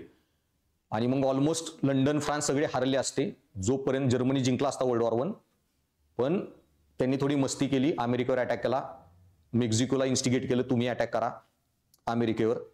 आणि हे सगळे टेलिग्राम सिक्रेट जे पाठवत होते ते झिमरमॅन टेलिग्राम म्हणून एक हे म्हणतात इन्सिडेंट आहे. तर त्यांचा जो जर्मनीचा अँबॅसेडर होता मेक्सिकोमध्ये, त्याचं नाही ह्यांच्या इकडच्या लोकांचं जे कॉन्व्हर्सेशन चाललेलं ते अमेरिकेने टॅप केलं. आणि तो जो झिमरमॅन टेलिग्राम होता त्याच्यामध्ये सांगितलेलं की मेक्सिकोला ते सांगत होते की त्या गव्हर्नमेंटला कन्व्हिन्स करून अमेरिकेवर अटॅक करा. आणि हा टेलिग्राम मीडियावर अमेरिकेला काय त्याला म्हणतात, आणि डायरेक्ट त्यांनी पेपरमध्ये पब्लिश केला तो, म्हणजे सिक्रेट बी नाही ठेवला. अमेरिकन लोकांच्या भावनाला भडकल्या. आणि हे झाल्यावर जर्मनीने अजून मस्ती केली, युद्ध जिंकणारचे रशियाने विड्रॉ केले म्हणून. अमेरिकेच्या, कारण जर्मनीला कॉलनीज नव्हत्या, त्यांना कॉलनी कशाही पाहिजे होत्या, सगळे देश हरवून. त्यांनी याच्यावर अटॅक केला त्यांच्या अमेरिकेच्या सिव्हिलियन बोटवर. आणि सिव्हिलियन बोट मारून बरेच लोक मेले, त्यांच्या डेड बॉड्या लंडनच्या कोस्टवर तरंगत पोचल्या. ते जे फोटोग्राफ सगळ्या पेपरमध्ये अमेरिकेने पब्लिश केले, ते बघून अमेरिकन लोकांच्या भावना खूप भडकल्या आणि त्यांना गव्हर्नमेंटला फुल बॅकिंग मिळालं लोकांचं की लढाईला जा. आणि जरी रशियाने विड्रॉ केलं असलं तर नवीन पॉवर एंट्री आली युएसची आणि जर्मनी गॉट डिफिटेड. आणि ही सगळीची भांडणं जर्मनीची नव्हतीच, दुसऱ्यांची भांडणं करायला गेला जर्मनी. ऑस्ट्रिया हंगेरी त्यांच्यात वाद चालू झालेला, स्वतः गेला, मस्ती केली. पण आता सगळ्यात ब्लेम ऑस्ट्रिया हंगेरीले छोटे मोठे देश होते आणि ते डिझॉल्व्ह झाले. ऑस्ट्रेलिया एम्पायरच डिझॉल्व्ह झालं वर्ल्ड वॉर 1 झाल्यावर, राहिला फक्त जर्मनीच. मग सगळा ब्लेम जर्मनीवर टाकला, तुमच्यामुळे सगळं युद्ध वाढलं म्हणून. आणि इतकी भयानक ट्रीटी त्यांच्यावर लादली गेली वर्साय. आणि त्या वर्सायच्या ट्रीटीमध्ये इतकं त्यांचं शोषण झालं, इकॉनॉमिक डिइंडस्ट्रियलायझेशन, आणि खूप मोठं रेशन जर्मनीत आलं, इकॉनॉमिक हार्डशिप आल्या. आणि ऑटोमॅटिकली अशी कंडिशन आलं की हिटलरचा जन्म, जे म्हणतात वर्ल्ड वॉर 1 कसं वर्ल्ड वॉर 2 ला कारणीभूत ठरलं. सो हे सगळं बेसिक अनालिटिकल. सो तिथेही तुम्हाला असेच प्रश्न येणार आहेत की नुसतं रशियन रिव्होल्युशन वाचून फायदा नाही तुम्हाला. क्वेश्चन युपीएससी असंच विचारते की वर्ल्ड वॉर 1 चा वर्ल्ड वॉर 2 वर कसा परिणाम झाला, किंवा रशियन राज्यक्रांतीमुळे. हा प्रश्न आलेला आहे की वर्ल्ड वॉर 1 मुळे रशियन राज्यक्रांती कशी झाली, रशियन राज्यक्रांतीमुळे वर्ल्ड वॉर 1 वर काय परिणाम झाला. पण याला बेसिक येते. एकदा तुम्हाला अशी हिस्ट्री कळली ना अनालिटिकल, उत्तर आरामात लिहिता येतात. आणि त्याच्यानंतर मग हा जो पुढचा पार्ट आहे, भारतीय समाजाची ठळक वैशिष्ट्ये, भारताची विविधता, महिला व महिला संघटनांची भूमिका, लोकसंख्या आणि त्या संबंधित मुद्दे, दारिद्र्य व विकासात्मक प्रश्न, नागरीकरण यांच्याशी निगडीत समस्या. आता याच्यात 8-10 टॉपिक आहेत. भारतीय समाजाची ठळक वैशिष्ट्ये म्हणजे विविधता वगैरे. आता त्याच्यामध्ये मग एक प्रश्न युपीएससीने किती सोपा विचारलेला बघा, कॉमन सेन्सनी पण लिहिता येतो तुमचं जर तसं बेसिक वाचन वगैरे असेल ना. What is the difference between diversity and डिस्पॅरिटी. आणि कुठली जास्त म्हणजे कुठली गोष्ट चांगली आणि कुठली वाईट, की मला एक्झॅक्ट तो प्रश्न आठवत नाहीये. प्रश्न काय होता, विविधता डायव्हर्सिटी आणि डिस्पॅरिटी. डिस्पॅरिटीला काय म्हणणार आपलं, असमानता. भारतामध्ये दोन्ही आढळून येतं आणि कुठलं जास्त प्रभावी आहे किंवा चांगले आहे आणि कुठलं वाईट आहे. तर डायव्हर्सिटी चांगली आहे जेवढं तुमची विविधता आहे, पण डिस्पॅरिटी ही खूप प्रॉब्लेमॅटिक आहे. सो एवढा सिंपल प्रश्न विचारलेला, कॉमन सेन्सने लिहू शकता. बरं, त्याने एक हे विचारलं की बाबासाहेबांचं जे म्हणणं होतं की अर्बनायझेशनमध्ये तुमचे आयडेंटिटीज डिझॉल्व्ह होतील आणि सगळी समानता वाढेल, कास्ट क्लास आयडेंटिटी राहणार नाहीत, जातीयवाद वगैरे कमी होईल. पण मग प्रश्न हा होता की शहरांमध्ये जास्त असमानता जन्माला येत आहे आणि असमानतेचे असे गट बनत आहेत. म्हणजे काय की शहरांची विभागणी अशी झाली की एक श्रीमंत एरिया आणि हा गरीब एरिया. मग कोरेगाव पार्क वगैरे, किंवा पुण्यामध्ये बँद्रा कुर्ला, मुंबईमध्ये हा जो एरिया जुहू वगैरे आणि धारावी. सो शहरांमध्ये तुमचे इन्कमनुसार तुम्ही कुठं राहताय आणि त्याच्यानुसार तुमचं काय म्हणतात गव्हर्नमेंट कुठं कुठं जाणार वगैरे. मग सुविधाही गव्हर्नमेंट तशीच देते, त्या एरियात जादा देणार, पोलीस पेट्रोलिंग त्या एरियात जादा ठेवणार. आणि ही जी असमानता आहे म्हणजे शहरं पण असमानतेला कारणीभूत ठरत आहेत अशा अँगलनी. सो बेसिकली जे प्रश्न आहेत की महिला व महिला संघटनांची भूमिका, लोकसंख्या आणि त्या संबंधित मुद्दे आणि जागतिकीकरणाचे भारतीय समाजावरील परिणाम, ग्लोबलायझेशन खूप ओपन एंडेड टॉपिक आहे. सामाजिक सबलीकरण, सोशल एम्पॉवरमेंट, जस्टिस हा पार्ट इथिक्सच्या पोरांना मी तिकडेही घेतलेला. जस्टिसच्या जे थिअरी शिकलेलो आपण, जस्टिस काय काय असतो या 4-5 टाईप सांगितलेले. जस्टिस म्हणजे तुमचा ऑर्गनायझेशनल जस्टिस, संस्थात्मक न्याय. जस्टिस म्हणजे तुमचा हे जे फंडामेंटल राईट्सचं रक्षण करणे, तो एक न्याय. Then social justice, economic, political, legal, तो जा इक्वॅलिटी आणि इक्विटी, तो जो एक जस्टिसचा पार्ट. आणि कायदेशीर न्याय, मग तुमच्या विरुद्ध काय गुन्हा झालाय तुम्हाला न्याय मिळाला पाहिजे. रिट्रिब्युटिव्ह जस्टिस, ज्याने गुन्हा केलाय त्याला शिक्षा, ज्याच्या विरुद्ध झालाय त्याला न्याय. देन रिफॉर्मेटिव्ह जस्टिस, की सुधारण्याची संधी पण माणसाला मिळली पाहिजे, कोणी जन्मजात गुन्हेगार जन्माला येत नाही. रिफॉर्मेटिव्ह जस्टिस वगैरे. सो हे कायदेशीर न्याय. आणि natural, principle of natural justice, नैसर्गिक न्याय, हे कायदेशीर न्याय जे 3 सांगितलेले. सो बेसिकली तोच पार्ट येतं की मग सबलीकरण, सामाजिक सोशल एम्पॉवरमेंट कशी करा. देन जातीयवाद, प्रांतवाद आणि धर्मनिरपेक्षता. धर्मनिरपेक्षतेमध्ये पण बघा 2-3 मॉडेल येतात धर्मनिरपेक्षते. तुमचं हे जे आहे सिक्युलरिझमचं एक रशियन मॉडेल आहे, ते मॉडेलमध्ये म्हणजे धर्मनिरपेक्षता म्हणजे धर्मच डिस्ट्रॉय, गायब. देन एक फ्रेंच मॉडेल ऑफ सिक्युलरिझम. आता हे मी तुम्हाला बेसिक सांगेन आणि त्याच्यावर डायरेक्ट आपण उत्तर लिहायचं. जेव्हा आपण हा टॉपिक बघू, मग फ्रेंच मॉडेल ऑफ सिक्युलरिझम मध्ये तुम्हाला टोटल धर्म पब्लिक प्लेसमध्ये आलाच नाही पाहिजे. तुम्ही फ्रान्सच्या शाळांमध्ये, कॉलेजेसमध्ये, जॉबवर तसलं क्रॉस, बीस काही घालून जाऊ शकणार रिलिजियस सिम्बॉल, गव्हर्नमेंटमध्ये टोटल बॅन आहे. फ्रान्सचं सेक्युलरिझम पूर्ण वेगळं आहे. मग इंडियाचं मॉडेल, मग त्याच्यात मग धर्मनिरपेक्षता, हे फ्रान्सचं एक मॉडेल झालं. एक अमेरिकेचं मॉडेल आहे धर्मनिरपेक्षतेचं. ओके, तुम्ही तुमचं काही करा, क्रॉस घालून या काही करा, पण पॉलिसी मेकिंगमध्ये सरकार आणि कायदे, धर्म टोटल वेगळं असणार.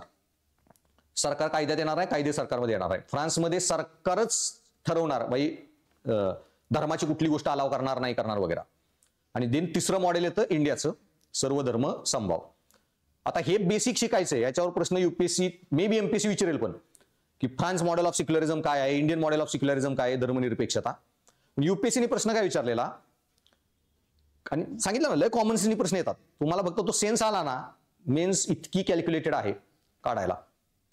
तर मी सांगितलं आता माझं शनिवारी आपलं ते इथिक्सच्या बुकचं हे होतं प्रेझेंटेशन सेरेमनी, पण आमच्या बायकोलाच रेड आली, त्यामुळे आता तो इव्हेंटच कॅन्सल. बाकीच्यांचे मी अपॉइंटमेंट घेऊन बसलो.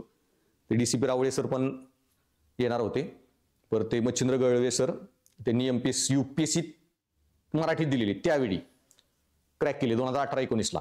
माणसाने 3-4 इंटरव्ह्यू दिलेले मराठीतून युपीएससीचे. So what ever. आणि त्यांचा रँक लय चांगला असता. थोडा त्यांच्याकडून एक इश्यू झाला त्यांचा इंटरव्ह्यूच्या वेळी. त्यांना काहीतरी महाराष्ट्रावर प्रश्न विचारला आणि ते ट्रान्सलेटरनी सांगताना काहीतरी उलट काहीतरी उत्तर दिलं, आणि ते एक्झामिनरने विचारलं मी कुठं ह्याच्यावर विचारलं काहीतरी, काही उलट काय सांगताय. मग ते म्हणाले मी सांगितलंच नाही. ते बाई जी होती ट्रान्सलेशनला तिनेच काहीतरी इम्प्रोवाइज करायच्या नादात गडबड केली. So what ever. पण वॉट एव्हर, तर त्यांनी मराठीत तेव्हा गेलेली 5-6 वर्षापूर्वी काही नोट्स मटेरियल नसताना. मग ते काय करायचे, मग आता जे तुम्हाला करावं लागणार आहे, जोपर्यंत मार्केटमध्ये सगळं नीट अवेलेबल होत नाही, आणि मार्केटमध्ये अवेलेबल आहे म्हणून वाचत बसू नका, कामाचं आहे का ते पण बघा अॅनालिटिकल लेवलला.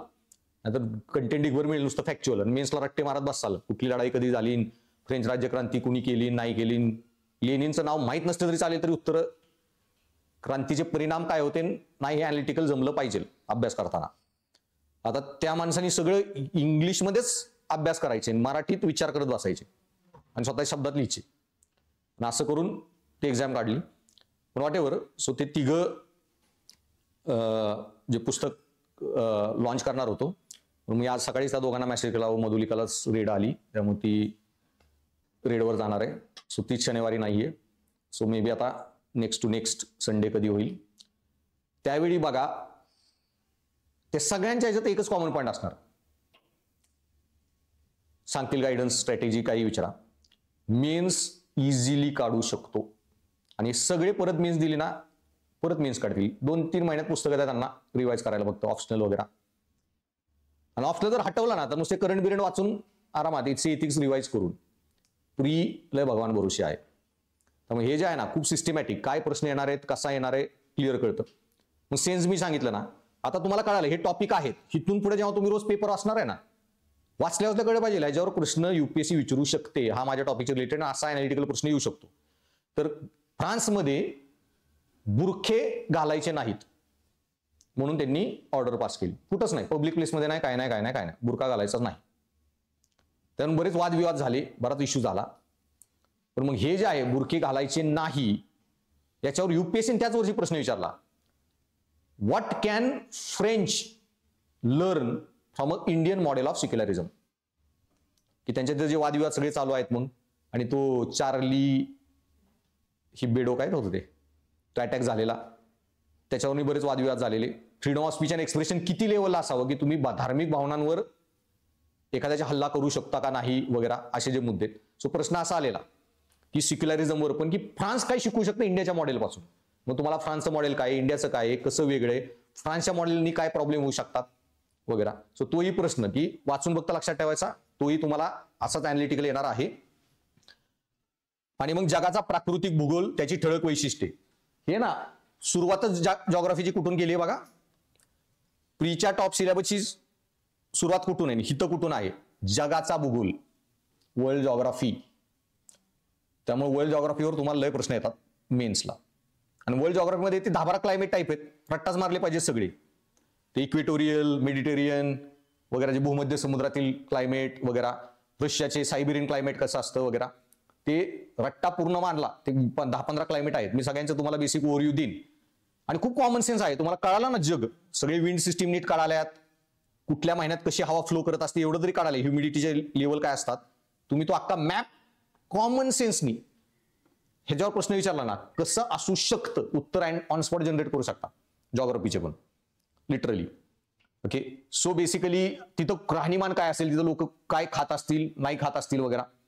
आता बेसिकली तुमचं हे की जो जगाचा जो मॅप आहे, सगळ्यात खाली जे असतं इक्वेटरला, इक्वेटोरियल टाईप ऑफ क्लायमेट, प्रचंड हीट असणार आहे, प्रचंड पाऊस असणार आहे, तिथलं व्हेजिटेशन प्रचंड जंगल असणार आहे. मग तुमचं इथं ट्रॉपिकल, आता ट्रॉपिकलमध्ये पण मोठा खंड असेल आफ्रिकेसारखा, ट्रॉपिकलमध्ये इक्वेटर पासून लांब आहे पण मोठा खंड आहे. तर ह्या साईडला काय असणार आहे तुमचं, इकडच्या साईडला काय असणार आहे, मध्ये काय असणार. दोन्ही साईडनी समुद्र जवळ नाहीये, मध्ये तुम्हाला डेझर्ट मिळणार. ओके, देन लेफ्ट साईडला खंड तिकडचे जे आहेत तिथून काय जातो दरवेळी कोल्ड करंट. कोल्ड करंट म्हणलं की तिथंही प्रेसिपिटेशन होत नाही, तिथंही पाऊस जास्त होणार नाही. उजवे साईड असतील तुमच्या दर खंडाच्या, कुठले जातात तुमचे वॉर्म करंट, आफ्रिका किंवा अमेरिकेच्या इकडून जो जाता ना तुमचा फ्लोरिडा वगैरे, तिथून वॉर्म करंट. लगेच कॉमन सेन्सनी कळतं बाबा तिथे काय कंडिशन आहे, तिथं काय क्लायमेट असायला पाहिजे. 4-5 प्रश्न तुम्ही कॉमन सेन्सनी प्रिलिमच्या पण लिहू शकता हे उत्तर. आणि त्यानंतर मग जागतिक प्रमुख नैसर्गिक साधन संपत्तीचे वितरण वगैरे, जगातील विविध भागातील प्राथमिक, द्वितीय, तृतीय औद्योगिक सेवांच्या स्थानाला जबाबदार असणारे घटक, की इंडियामध्ये कसे एरियामध्ये भारत डेव्हलप झालेला आहे फिजिकली, जॉग्राफिकली वगैरे, प्रायमरी इंडस्ट्री कुठे आहे, सेकंड इंडस्ट्री कुठे आहे, टर्शरी इंडस्ट्री कुठे आहे, तो सगळा त्यांचा. आणि प्रमुख नैसर्गिक साधन संपत्तीचे वितरण. आता याच्यामध्ये पण त्यांनी सांगितलं ना, हेच टॉपिक महाराष्ट्राच्या अँगलनी फक्त बघायचे. मग सांगितलं तुम्हाला सिंपल प्रश्न येईल की महाराष्ट्रातील नैसर्गिक साधन संपत्तीचे वितरण स्पष्ट करा. सांगा उत्तर. ऑन स्पॉट आला, कॉमन सेन्सनी, परफेक्ट उत्तर येऊ नये, कुणाला जमत नाही, टॉपरला बी जमत नाही. त्यामुळे 250 पैकी 150 येतच नाही GS 1, 2, 3 मध्ये. पण 5-4-5 मार्क दर प्रश्नात आले. 20 प्रश्नात 4 मार्क 80, 5 मार्क 100, तेवढेच येतात. 100 काढणारा ऑल इंडिया टॉपर बनतो GS 1, 2, 3 ला. आता सांगा, बेसिक सिंपल प्रश्न आहे, महाराष्ट्रातील नैसर्गिक साधन संपत्तीचे वितरण स्पष्ट करा.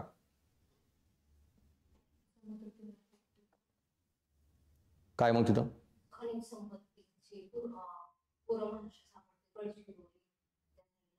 आणि ती टू द पॉइंट सांगता आली पाहिजे. कोळसा, बॉक्साईट सापडतो पूर्वेला, तिथेच का सापडतं, पावसामुळे काय होतं,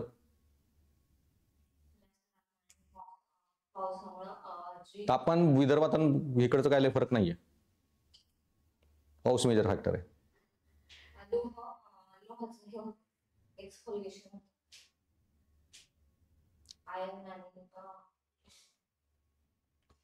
जादा पाऊस आणि लोखंड, ॲल्युमिनियम पावसात पाण्यात वितळत नाही, मिसळत नाही. पाण्यात काय मिसळतं, salt, sodium, potassium, calcium, magnesium. मग तुमचे जे ग्रॅनाइट आणि बेसॉल्ट आहेत, जो आपला सगळा वेस्टर्न घाट बनलाय, त्याच्यामध्ये आहे काय मेजर इन्ग्रेडियंट बघितले तर सिलिका, आयर्न, ॲल्युमिनियम, राहिलं काय सोडियम, पोटॅशियम, कॅल्शियम, मॅग्नेशियम, सगळ्या गोष्टी. निसर्गानेच हजारो वर्ष पावसामुळे सगळं दगडातलं सॉल्ट हे वाहून घेऊन गेलेलं आहे, सगळं समुद्रात टाकलेलं आहे. नद्या काय करतात, सगळं पाणी वाहून घेऊन जातात, दगडाचं काय करतात, लिचिंग. जिथं पण पाणी वाहतं सॉल्ट्स निघून जातात. कोकण सगळा उतार मार्ग आहे, पाऊस पडला वाहून जाणार, दगडातून झिरपत सॉल्ट्स घेऊन गेला. लाखो वर्ष ते झाल्यामुळं नेचरनीच निम्म काम केलंय तुम्हाला दगडातलं. तुम्ही विदर्भातला दगड घेतला आणि त्याच्यातनं जर आयर्न ॲल्युमिनियम काढायचं म्हणलं, एवढी इंडस्ट्रियल प्रोसेस एनर्जी जाईल. इथं निसर्गानेच अर्ध काम केलं ना तुमचं, रिमूव्ह करायचं, सॉल्टच काढून दिलेत. राहिला दगड आहे डायरेक्ट आयर्न ॲल्युमिनियम काढा आणि यूज करा. सो नेचर प्रोसेस तिकडं तशी झाली म्हणून तिथं बॉक्साईट मिळतंय, ॲल्युमिनियमच्या माइन्स, आयर्न माइन्स, इकडं कोल माइन्स.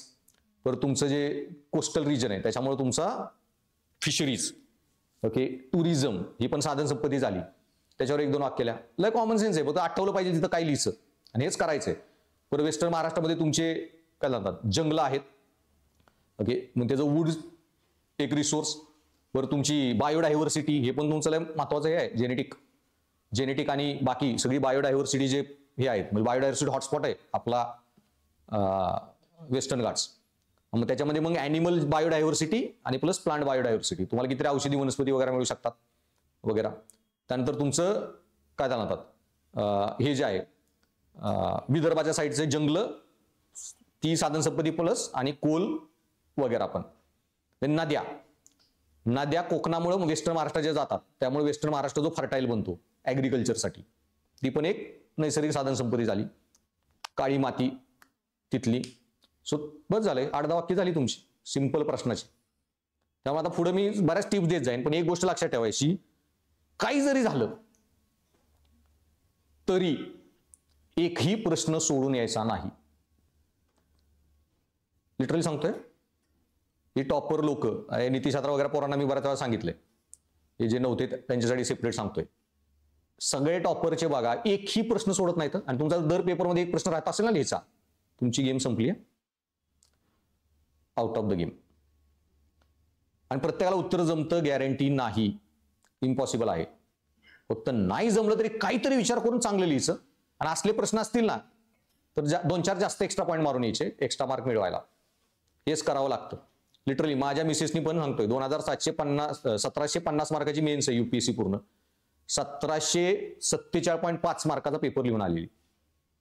वर्ल्ड हिस्ट्रीमध्ये फक्त 2.5 मार्काचा एक मॅप प्लॉटिंगचा प्रश्न असतो. ते मॅप प्लॉट करताना एक गोष्ट तिला ती लोकेशनच माहित नव्हती की कुठं तुक्का तरी मारू, आणि सगळे पोरं कंप्लीट पेपर जीएसए सॉल्व्ह करतात, करायचेच. कारण 2-3 मार्क जरी मिळली ना, आता हा प्रश्न अचानकच आलाय नैसर्गिक साधनसंपत्ती, 2-4 वाक्य तरी लिहिली, मी सांगितली एवढी जरी नाही जमली तुम्हाला, ती 2-3 तरी मार्क मिळणार आहेत ना. भले दुसऱ्यापेक्षा नाही मिळू, पण दुसऱ्यांनी पण ती 2-3 वाक्य लिहिली, तर तुम्हीच लिहिली नाहीत, तुमचे तर 2-3 गेले ना. भले ऍडव्हान्टेज मिळू न मिळू, पण 2-3 मार्क काहीतरी लिहिलं म्हणजे ऍडव्हान्टेज तुम्हाला मिळालं, तुम्ही कॉम्पिटिशनमध्ये तरी राहिला. पेपर तर सगळा झाला पाहिजे सॉल्व, आणि एवढंच करा. स्पेशली ते दोघं प्रत्येक प्रणाली तुम्ही चांगला अभ्यास केला, 3-4 वर्ष ऑब्जेक्टिव्ह सगळं व्यवस्थित तुमचं जर झालंय, तर तुम्हाला असले प्रश्न काही ना काही लिहिता आले पाहिजेतच at any cost, clear cut. पण एक नियम कायम ठेवायचा, ऑप्शनलमध्ये पण एकही प्रश्न सोडायचा नाही. 1750 मार्क पेपर सॉल्व्ह करायचा आहे, आणि हे काही निगेटिव्ह नाहीये, किती जरी चुकीचं वाटलं ना तरी काहीतरी लिहून यायचं. आणि एखादा थिंकर म्हणजे ऑप्शनलचा पण जमतच नसेल उत्तर, स्वतःचं कॉमन सेन्स मग स्वतःची मतं लिहून या, पण लिहून या, पेपर सोडू नका. एक मार्क किती कामाला येतो ना दर प्रश्नातला, अर्धा एक मार्क, ते तुम्हाला नंतरच कळेल. देन सो भूगोलचा जो भाग आहे, आणि त्यानंतर मग तुमचा पेपर 5 आणि पेपर 6, आता ह्याच्यावरची जी चर्चा आहे ना ती मी उद्या करेन. सो तुम्हाला फक्त, आणि नीतिशास्त्र वगैरेचा काय आहे ते पण उद्या. सो मग आता तुम्हाला फक्त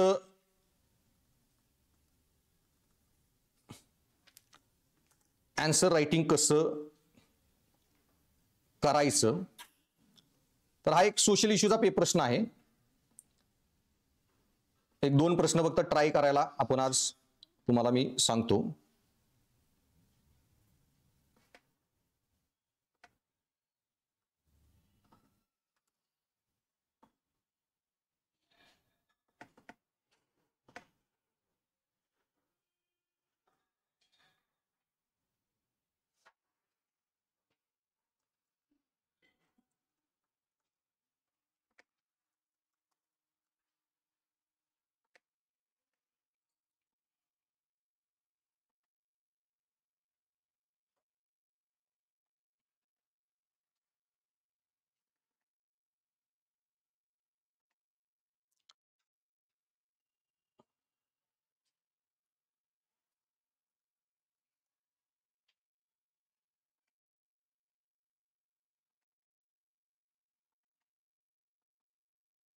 आता एक मॉडर्न इंडियन हिस्ट्रीचा इझी म्हणून प्रश्न डिस्कस करू. म्हणजे आपण कसा अप्रोच आपला असणार आहे ते तुम्हाला एक्सप्लेन करायला.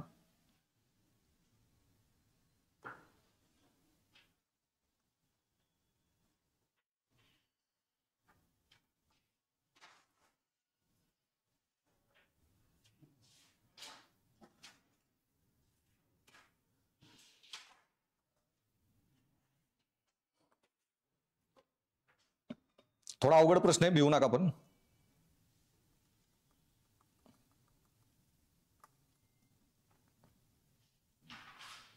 पण तुम्हाला कळेल की अवघड काय नसतं. निम्म्या पोरांनी नुसतीच भीती घेतली आहे, प्रिपरेशनच नाही किंवा ह्याची. सांगितलं ना, लय कॉम्पिटिशन कमी आहे. आता कालच एक स्टुडंट आलेला भेटायला, चांगला स्कोर आहे त्याचा, प्री निघायची पूर्ण गॅरंटी, 3-4 वर्ष ऑब्जेक्टिव्ह करत होता आणि काहीच प्रिपरेशन नाही, काय करून कसं करू. त्याला सगळं सांगितलं, बाबा एसी एथिक्स किती स्कोर येतात, ते एथिक्सची बॅच कर, एसीची बॅच कर, जीएसची आन्सर रायटिंग कर, 3 ह्या बॅच कर आणि राहिलेलं तुझे संध्याकाळचं 4-5 तास फक्त ऑप्शनल कर तुझा तू. आणि आपली ह्या 2.5 काय जानेवारी एंडपर्यंत सगळ्या बॅच संपल्या, पुढचे 3-4 महिने फुल तुला प्रिपरेशन आहे, कर. त्याला सांगितलं आज आन्सर रायटिंगला ये, बघ तुला कळेल काय इश्यू आहे. नुसतीच भीती आणि तरी आला नाही. सो ह्याच्यातच निम्मी जी गँग तुमची कॉम्पिटिशन कमी असणार आहे. सो हा प्रश्न बघा, हा विचारलेला युपीएससीनी. भारताबद्दलची ब्रिटिशांची दृष्टी ही एकसंग सुसंगत कल्पनांची नव्हती, उलट त्या कल्पना विरोधाभासांनी आणि विसंगतींनी भरलेल्या होत्या. चर्चा करा. So British vision of India had no single coherent set of ideas. On the contrary, ideas were shot through with contradiction and inconsistencies. तुम्हाला काय कळालं सांगा. आणि मी तुम्हाला सांगतोय ह्याचं उत्तर तुम्हाला सगळ्यांना माहिती आहे, लिटरली सांगतोय. पॉइंट्स माहिती आहे तुम्हाला, फक्त ते आर्टिक्युलेट करून अॅनालिटिकल लेवलला विचार करून लिहिता आला पाहिजे. करा विचार 5 मिनिट.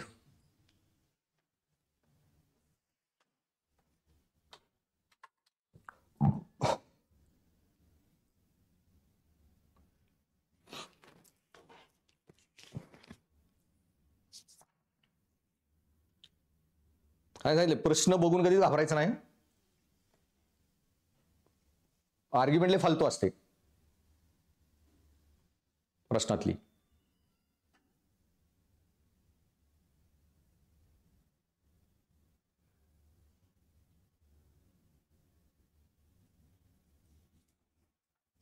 काय सरोदे पाटील,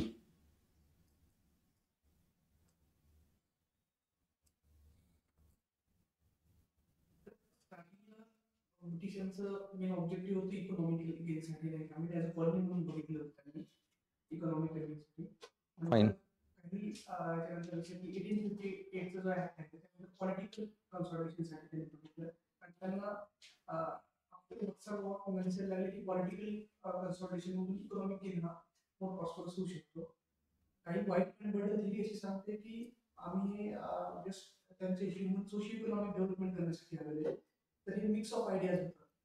नाही पण इनकन्सिस्टन्सी दाखव ना याच्यातली. ठीक आहे, एक तू सांगितली थोडा चेंज झाला त्यांच्या ह्याच्यात.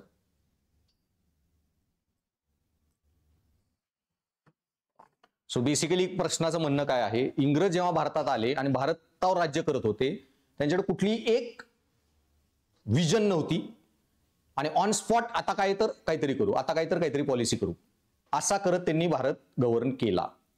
सो बेसिकली मग जेव्हा ते भारतात आले पहिल्यांदा पॉलिटिकल पॉलिसी काय होती किंवा प्रिन्सली स्टेटच्या टुवर्ड्स त्यांची पॉलिसी काय होती संस्थानिक. सो पहिल्यांदा जेव्हा आले पहिले 1610 पासून ते 1757 प्लासीपर्यंत काय आम्हाला इक्वल ट्रेडिंग राईट्स मिळावेत, की पोर्तुगीज फ्रेंच सारखे आम्हाला फॅक्टरी टाकू द्या, ट्रेड करायची परमिशन द्या, त्यासाठी लढले.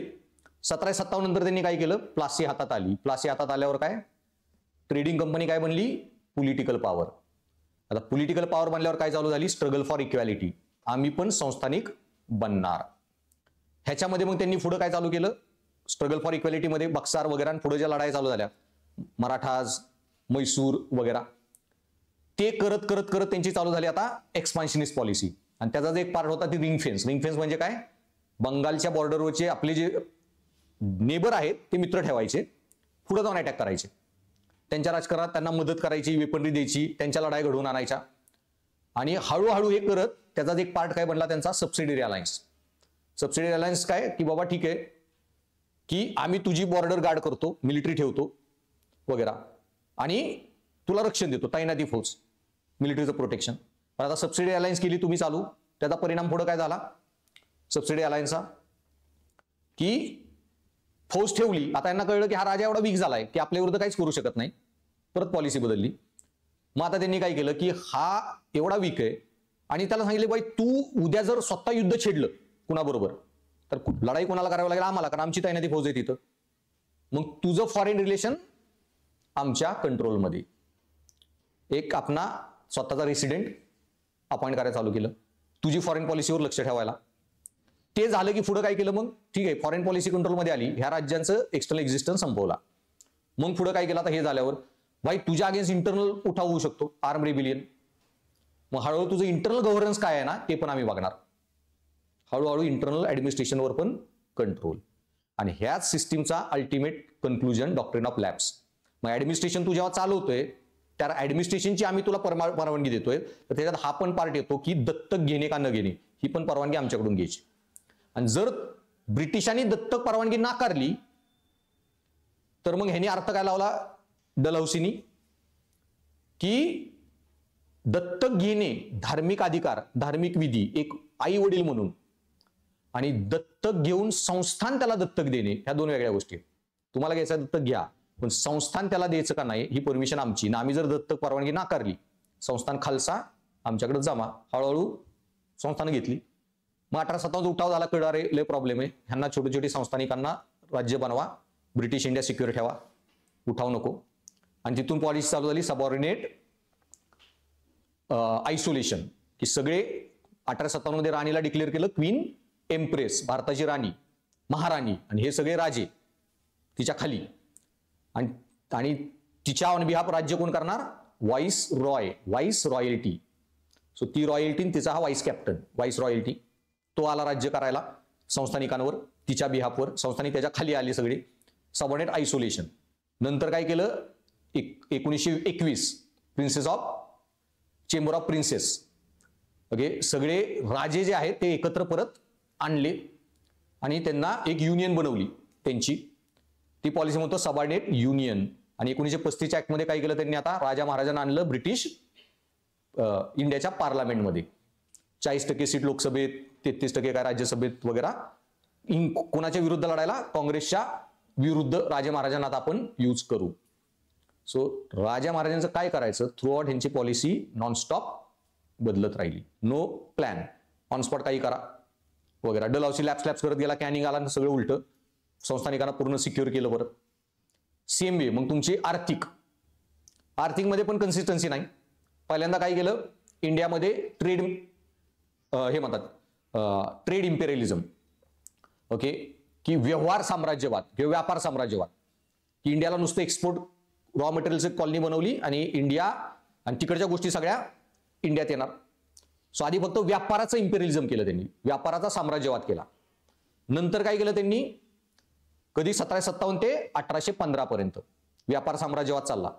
1815चा गव्हर्नमेंट ऑफ इंडिया येतो. 1813 काय केलं? 13 मध्ये त्यांनी ईस्ट इंडिया कंपनीची मोनोपॉली ॲबॉलिश केली आणि आता कोणीही ट्रेड करू शकतं इंडिया बरोबर. फक्त ईस्ट इंडिया, चहाचा व्यापार ईस्ट इंडिया करणार आणि चायनाचा व्यापार ईस्ट इंडिया करणार. बाकी कुठली गोष्ट कोणी इंडियात आणून विकू शकतो. सो आता हा ट्रेड का ओपन केला त्यांनी? कारण आधी ते गोष्टी विकत होते युरोपमध्ये, पण युरोपमध्ये आलता नेपोलियन बोनापार्ट, फ्रेंच राज्यक्रांती, आणि नेपोलियन बोनापार्टने जी सिस्टीम बनवली तिथं, काय म्हणतात कॉन्टिनेंटल, ती जी सिस्टीम बनवली, मिलान डिक्री, बर्लिन डिक्री, एक दोन त्या कायदेत, आणि सगळे जे ब्रिटिश गोष्टी आहेत ना त्या युरोपमध्ये येऊन द्यायच्या नाहीत. ब्रिटिश गोष्टी युरोपमध्ये येतील तर युरोपचं इंडस्ट्रियलायझेशन होणार नाही, लोक त्याच विकत घेतील. आणि ह्यानी जेव्हा एक्सपोर्ट थांबवला, नेपोलियननी इम्पोर्ट थांबवला ब्रिटिशच्या गोष्टींचा, तिथलं युरोपचं मार्केट गेलं. मग आता गोष्टी विकायच्या कुठं? मग सगळ्या कंपन्यांनी प्रेशर टाकला गव्हर्नमेंटवर, बाई ईस्ट इंडिया कंपनीला काय लाडकी का तुमची? आणि त्याच वेळी चाललेले लॅसेस फेअर मॉडेल, ॲडम स्मिथच्या थेरी, तो आलेला इकॉनॉमिक्समध्ये. ओपन इकॉनॉमी, गव्हर्नमेंटनी इकॉनॉमीमध्ये इंटरफेअर करू नाही. गव्हर्नमेंट कुठल्या एका कंपनीला अधिकार देऊ शकत नाही व्यापार करायचा. फ्री मार्केट पाहिजे. इंडियाला फ्री मार्केट बनवलं आणि इंडस्ट्री इंडियामध्ये आल्या. आतापर्यंत व्यापार करत होत्या, तिथून पुढे त्यांनी काय केलं? चालू होतं इंडस्ट्रियल इम्पेरियलिझम. इंडियामध्ये तुम्ही कंपन्या टाका. ती फेज चालू झाली 1857 पर्यंत. मग ह्यांनी इंडियात येऊन कंपन्या टाकून ते तिकडचे जे फिनिश गुड्स होते ते इंडियाच्या मार्केटमध्ये आले. इंडिया पूर्ण डिइंडस्ट्रियलाइज झाला. आणि त्याच्यानंतर पुढे तिसरी फेज काय केली त्यांनी? 1857च्या आसपास, 50च्या आसपास फायनान्शियल इम्पेरियलिझम. ओके, तुमचं भांडवलवादी साम्राज्यवाद, भांडवल साम्राज्यवाद, की पैसा आणून इन्व्हेस्ट करा. आणि त्याच्यात काय केलं त्यांनी? कुठली कंपनी इंडियात येऊन काहीतरी इन्फ्रास्ट्रक्चर बनवा, डॅम बनवा, रेल्वे बनवा, आणि ते रेल्वे ट्रॅक टाका तुम्ही, ह्यानी कुत्र जरी नाही गेलं रेल्वेने तरी चालेल, पण तुम्ही जर 1000 कोटी इन्व्हेस्ट केले, इमॅजिन करा फॉरेन कंपनी इंडियात येऊन 1000 कोटी इन्व्हेस्ट केले आणि इंडियन गव्हर्नमेंट सांगते तुम्हाला 5% रिटर्न आम्ही देऊ. 1000 कोटीचे 5% वर्षाला किती होणार? ऑलमोस्ट 50 कोटी. 50 नाही, 1000चे 10% 100, हा 50 कोटी. 50% कोटी ह्याच्यावर इंटरेस्ट तुम्हाला फिक्सच मिळणार. म्हणजे पॉइंट काय आहे, इंडियन गव्हर्नमेंट आज कुठल्या बिझनेसमॅनला म्हणतेय की तू एखाद्या बिझनेस चालू कर, गोष्ट विक, नाही जरी विकली गेली तरी चालेल, तू जेवढं इन्व्हेस्ट केलं त्याच्यावर आम्ही एवढं व्याजदर तुला देऊ फिक्स. पण इंडियाच्या लोकांना रेल्वे पाहिजे होती का? तुम्ही रेल्वे बनवली आणि फिक्स इंटरेस्टमध्ये माणसं रेल्वेने जाऊन जातात. वाईट, तू बिझनेसमॅन आहे, तू रेल्वे टाकली, लोक जे ट्रॅव्हल करतायत, जो पैसा तिकिटाचा येईल, तू त्याचा बिझनेस, तू तिकीट कर, बिझनेस कर, तुला पैसा मिळेल. गव्हर्नमेंट काय म्हणलं, लोक ट्रॅव्हल करू ना करू, 50 कोटी तुला मिळणारच आहे. इंडियाचा पैसा अजून ड्रेन ऑफ वेल्थ करण्याचा तिसरा प्रकार. सो हिथं पण कुठली कन्सिस्टन्सी नव्हती. जसं टाइम आहे पॉलिसी बनवा. त्यानंतर तुमचं तिसरं आलं लँड रेव्हेन्यू सेटलमेंट. आधी परमनंट सेटलमेंट ट्राय केली, जमीनदारी, मग इकडं रयतवारी, मग तिकडं महालवारी, सगळीकडं वेगवेगळ्या सिस्टीम. सो लँड रेव्हेन्यू मध्ये पण कुठली कन्सिस्टन्सी नाही. आता हे 3-4 पॉईंट सगळ्यांना लिहिता बी येतील. ह्याच्या अजून तुम्ही किती लिहू शकता ऍडिशनल पॉईंट, तिथं सगळी गेम असते आन्सर रायटिंग. मग याच्यामध्ये तुमचं हे जे आहे, हे जे रेव्हेन्यू सेटलमेंट सांगितल्या, तसं तुमचं सोशल रिफॉर्म. सुरुवातीला सोशल रिफॉर्म केले 1857 नंतर, उठाव झाला. सोशल रिफॉर्म एक कारण होतं, 1857 नंतर उठाव बंद केले. सो सोशल रिफॉर्म का, ते पण कन्सिस्टंट पॉलिसी नाही त्याच्या बाबतीत. देन लॉ मेकिंग गव्हर्नमेंटच्या, ऍडमिनिस्ट्रेटिव्ह, दर अँगल विचार करता. आता मी तुम्हाला नंतर एक चार्ट देणार आहे, त्या चार्टच 2 चार्ट जे नीतीशास्त्राच्या पोरांना मी शिकवले, लाईफलाईन आहे, त्या चार्टचाच अँगल वापरत जायचा. मग त्यात एज्युकेशन पॉलिसी, चार्टमध्ये एक डायमेन्शन एज्युकेशन. एज्युकेशन पॉलिसी कशी चेंज झाली त्यांची? पहिल्यांदा एज्युकेशन द्यायचं नाहीच दिलं, मग देऊ एक क्लास बनवू, मॅकॉलेचा रिपोर्ट, झिरप्ता सिद्धांत, मग वुड्स डिस्पॅच. त्याच्यामध्ये काय केलं यांनी, परत बॉटम लोकांना शिकवायला चालू केलं. मग हंटर कमिशन, मास एज्युकेशन वगैरे करा, ती पण पॉलिसी कंटिन्युअसली चेंज. त्यानंतर तुमचं हे जे आहे ऍडमिनिस्ट्रेशन, पहिल्यांदा काय केलं, पिटसिंग ऍक्ट पासून गव्हर्नर जनरलच्या पॉवर वाढवल्या. ओके, आणि त्या वाढवत काय केलं त्यांनी, सुरुवातीला गव्हर्नर जनरल आताही होतोय म्हणून ती बॉडी बनवली गव्हर्नरला सजेस्ट करायला. आणि नंतर परत पॉलिसी बदलून 1833 ला गव्हर्नर जनरल ऑफ इंडिया बनवला. कधीपर्यंत? 1853. 1853 नंतर काय केलं, जे राज्य आहेत गव्हर्नर्स, त्यांच्या लॉ मेकिंग पॉवर परत माघारी द्यायला चालू केलं. मग इंडियन लोकांना लॉ मेकिंग मध्ये घेतलं.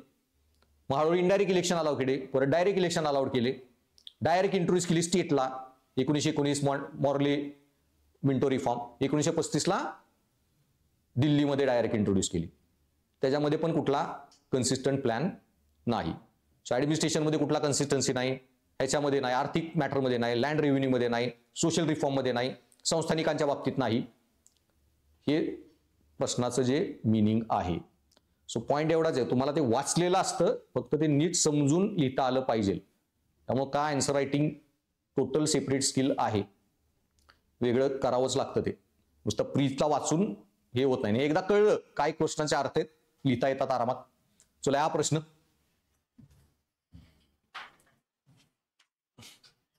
भारताबद्दलची ब्रिटिशांची दृष्टी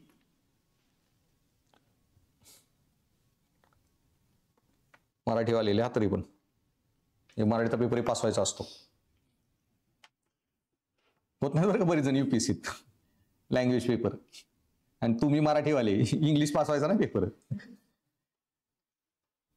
सो भारताबद्दलची ब्रिटिशांची दृष्टी ही एकसंघ सुसंगत कल्पनांची नव्हती.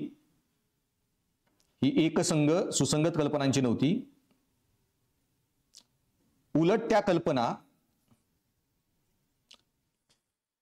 विरोधाभासांनी आणि विसंगतींनी भरलेल्या होत्या.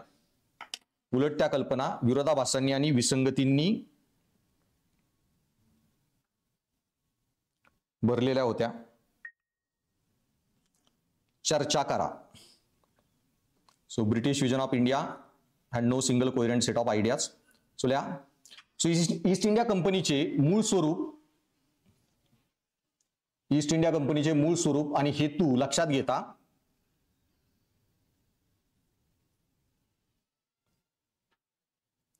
ब्रिटिशांना भारताबद्दल एकच सुसंगत विचारसरणी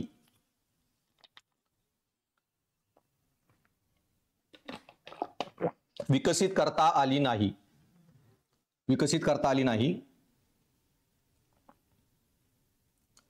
राजकीय, आर्थिक, प्रशासकीय, सामाजिक, राजकीय, आर्थिक, प्रशासकीय आणि सामाजिक अशा विविध स्तरांवर कार्यरत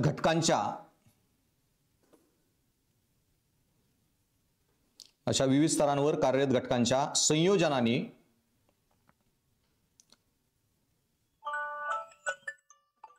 भारतातील ब्रिटिश राजवटीचा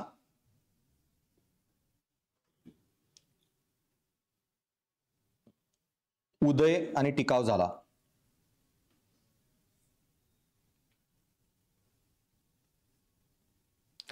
मग त्यात पहिले एक लिहित जायचं, दर ह्याच्यात कसा दिसला तुम्हाला.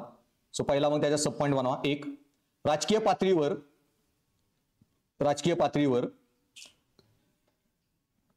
हे विरोधाभास स्पष्ट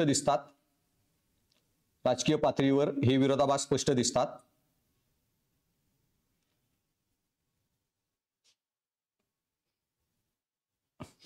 प्लासी 1757, बक्सार 1764, अँग्लो मराठा आणि कर्नाटक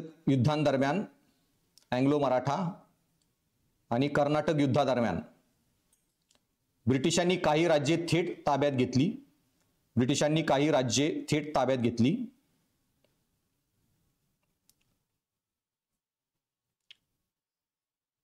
प्लासी, बक्सार, अँग्लो मराठा आणि कर्नाटक युद्धादरम्यान ब्रिटिशांनी काही राज्ये थेट ताब्यात घेतली. तर इतरांना सबसिडरी अलायन्स अंतर्गत संरक्षण देऊन अप्रत्यक्ष नियंत्रण ठेवले.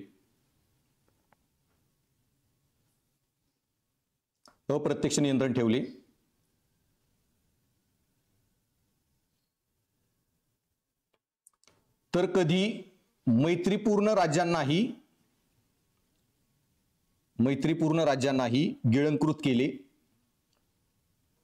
अवध आणि सिंध.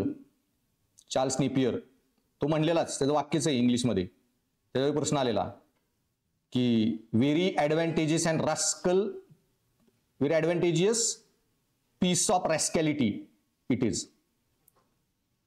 की सिंधचे जे नवाब लोक होते यांना जेवढं आपली गरज आहे तोपर्यंत अफगाणिस्तान वगैरेमध्ये कंट्रोल ठेवायला वापरून फुगवलं. आता ते म्हणले की बोकड मस्त मांद आलेलं बोकड झालेलं आहे, आता कापायची वेळ आली आहे सिंधला. सो बेसिकली त्यांचं ते वाक्यच आहे. सो मैत्रीपूर्ण राज्यांनी गिळंकृत केले. देन पुढं महसूल व्यवस्थेतही तितकेच विरोधाभास होते.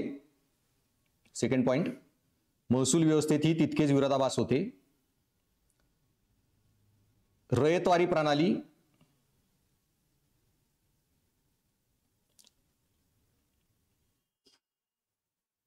ज्यात रयतेशी थेट संबंध प्रस्थापित केला, तर बंगाल, बिहार, मराठी हात ओळख नाही, तर बंगाल, बिहार, ओरिसामध्ये प्रशासकीय मर्यादांमुळे रयतवारी प्रणाली मध्ये रयतेशी थेट संबंध प्रस्थापित केला, तर बंगाल, बिहार, ओरिसामध्ये प्रशासकीय मर्यादांमुळे परमनंट सेटलमेंट आणली. बंगाल, बिहार, ओरिसामध्ये प्रशासकीय मर्यादांमुळे परमनंट सेटलमेंट आणली. आणि जमीनदारांद्वारे अप्रत्यक्ष शासन चालवले.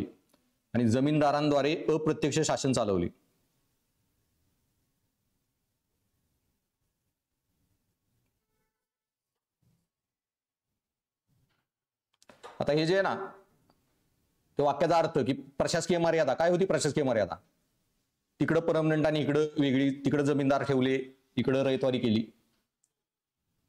तर इंडियाचा महाराष्ट्राचा जो भाग आहे रयतवारी मधला जो होता, हा खूप कॉन्सन्ट्रेटेड, पॉप्युलेशन बी लय होती, गावगावं मध्ये डेन्सिटी जादा होती. तसं बेंगॉल बिहारमध्ये जो आहे ना, लय फ्लॅट टेरेन आहे, खूप मोठा, आणि एवढ्या ह्याच्यावर गव्हर्न करायला त्यांच्याकडे मॅनपॉवर बी नव्हती. आणि आधीपासून जमीनदार तिकडे खूप पॉवरफुल होते लोक, जमीनदारी सिस्टीम, लोकांना पॉवरच नसायच्या, जमिनीच नसायच्या. आपल्याकडे तसं नव्हतं, वतनही इव्हन प्रत्येक गावातल्या प्रत्येक माणसाला वतन असायचे. त्यामुळे इंडियामध्ये मग महाराष्ट्रात जमीनदार एवढे पॉवरफुल होते, तिकडे जास्त होते, त्यांच्याशिवाय काम करणं शक्य नव्हतं. आणि यांच्याकडे स्वतःची सिस्टीम नव्हती अजून, IAS IPS क्लिरिकल लोक वगैरे. मग ह्यांनी आणून द्यायचा, तुमचं तुम्हीच गव्हर्न करा, ही जमीनदारी तिथं ठेवली. नेक्स्ट, सामाजिक कायद्याच्या क्षेत्रात ही, तिसरा पॉइंट, सामाजिक कायद्याच्या क्षेत्रात ही विसंगती आणखी ठळक दिसते. विसंगती आणखी ठळक दिसते.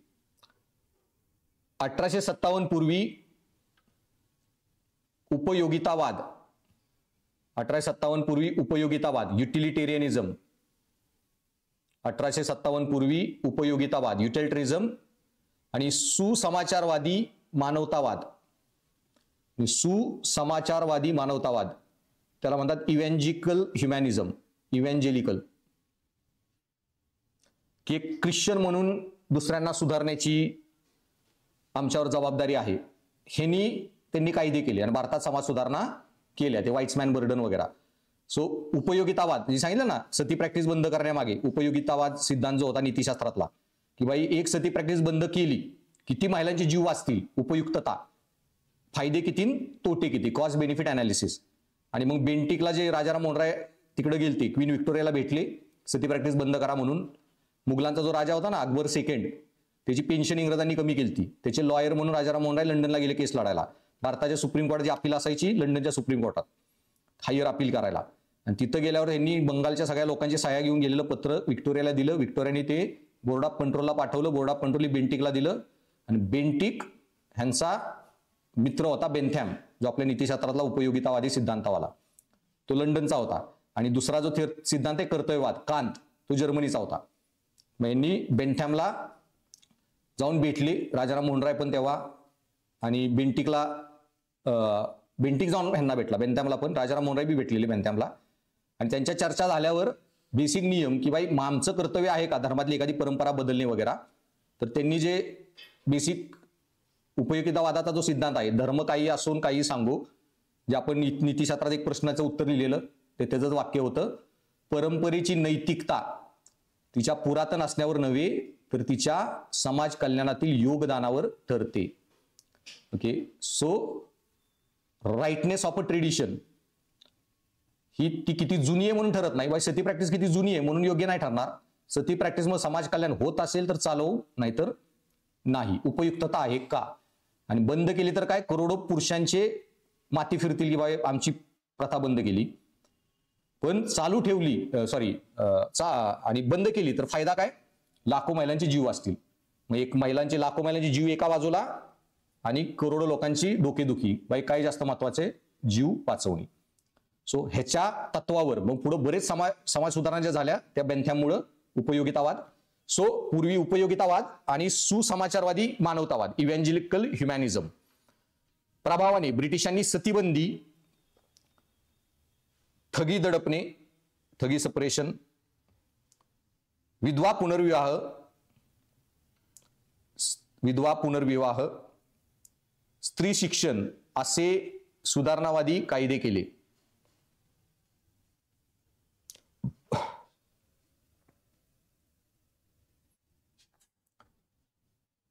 त्याच ह्याच्यात 1857च्या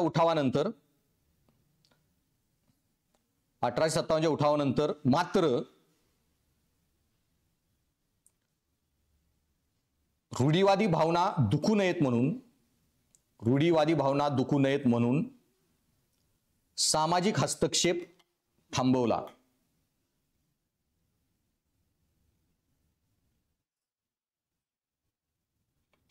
पहिल्या शतकाच्या अर्ध्या भागात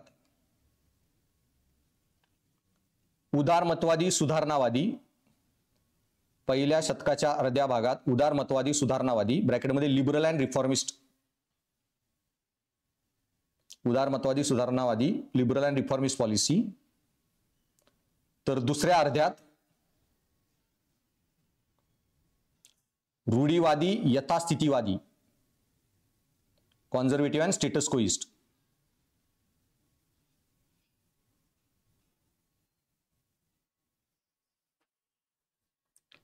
धोरणे अवलंबली.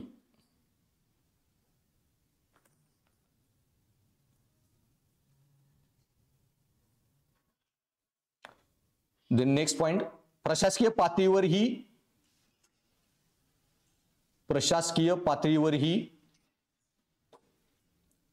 पातळीवरही हे द्वंद्व दिसते. एसी चालू नाहीये का? मर्सल गिरे ब्लॅक होल ट्रॅजेडी इतिहास शिकतोय.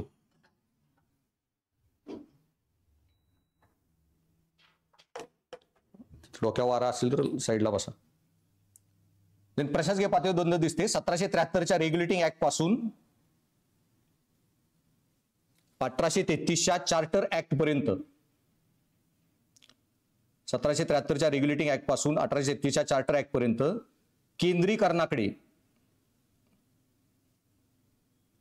केंद्रीकरणाकडे झुकणाऱ्या सुधारणा केल्या. सेंट्रलायझेशन ऑफ पॉवर, जे गव्हर्नर जनरल ऑफ इंडिया बनवला त्यांनी 1833ला सुधारणा केल्या. 1853 नंतर मात्र प्रशासकीय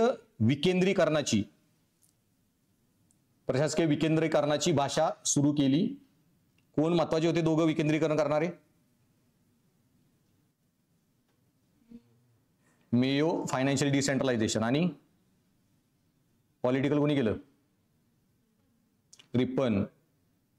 हे ग्राम स्वराज्य बनवायचं काम किंवा लोकल गव्हर्नन्स जे बनवलं तेच पॉईंट आहे हा विकेंद्रीकरणाची. ते सगळं सांगत नाही बसायचं, कारण तुम्हाला मेन गाभा सांगितलंय तुम्ही, ते एक्झामिनरला समजून कळतंय काय म्हणायचंय तुम्हाला. विकेंद्रीकरणाची भाषा सुरू केली. 1858 नंतर मात्र लक्ष पूर्णपणे व्हॉइसरायच्या अधिकारांचे संरक्षण करण्याकडे वळवले. 1858 नंतर मात्र लक्ष पूर्णपणे व्हॉइसरायच्या अधिकारांचे संरक्षण करण्याकडे वळवले. लास्ट वाक्याचा अर्थ कोण सांगेल? त्यांनी हिस्ट्री नीट वाचली. मग 1857 नंतर व्हॉइसरायच्या अधिकारांचे संरक्षण वर लक्ष वळवले.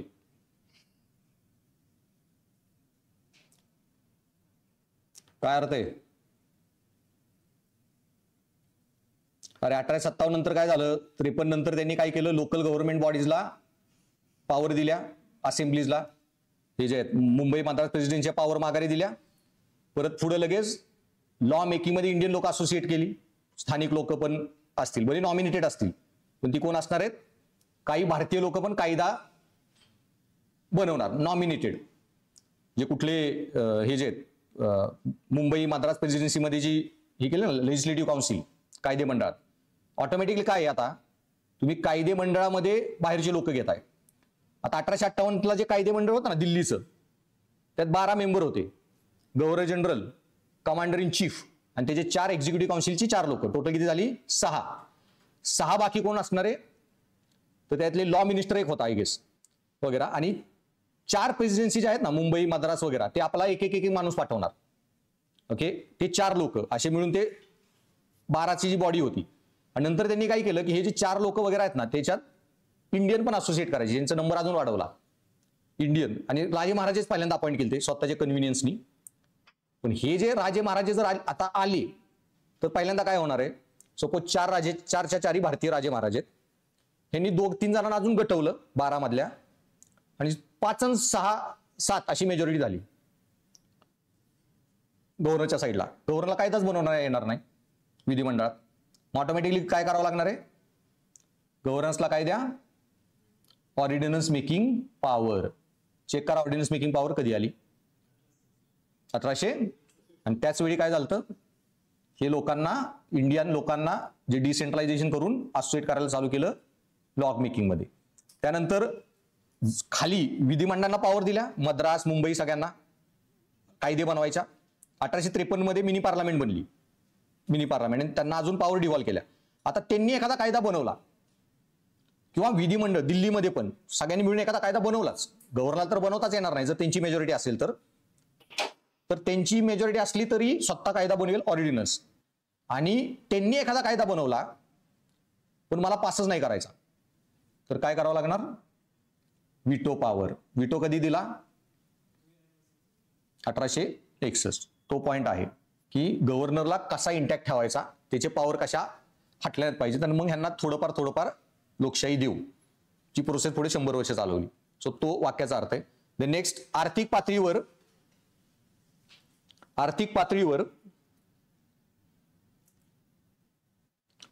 ब्रिटिश धोरणांमध्ये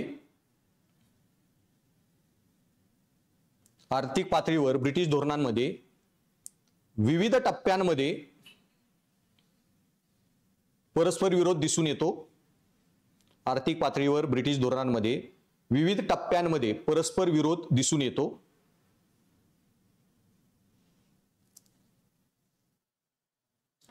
व्यापारी साम्राज्यवाद म्हणजे पहिलं सांगितलं ट्रेड इम्पेरियलिझम. व्यापारी साम्राज्यवादाच्या पहिल्या टप्प्यात 1757 ते 1813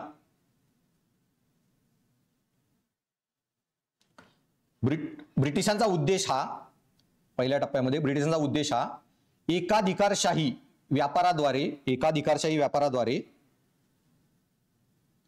भारताची संपत्ती लुटून घेण्याचा होता. व्यापारी साम्राज्यवादाच्या पहिल्या टप्प्यात ढगे काय झालं?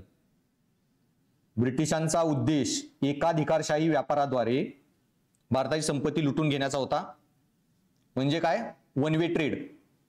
इंडिया फक्त एक्सपोर्ट करणार आणि इंडियातून पाहिजे त्या गोष्टी घेऊन जा. सो त्यांनी काय केलं? अमेरिकेची इंडियातून गोष्टी येणार आहेत ना मार्केटमध्ये, त्याच्यावर बॅन केला. पण लंडनवरून ज्या इंडियात येतील त्या फुल येऊ शकतात. सो वन वे ट्रेड, कारण गव्हर्नमेंट त्यांची आहे, कायदे तेच बनवणार, काय बाहेर जाणार इंडियातून, काय आत येणार. नेक्स्ट फेज, औद्योगिक साम्राज्यवादाच्या इंडस्ट्रियल इम्पेरियलिझम. औद्योगिक साम्राज्यवादाच्या दुसऱ्या टप्प्यात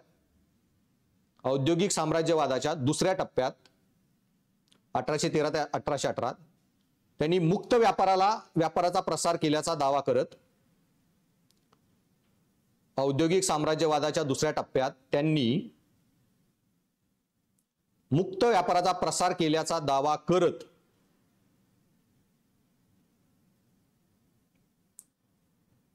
भारतीय बाजारपेठा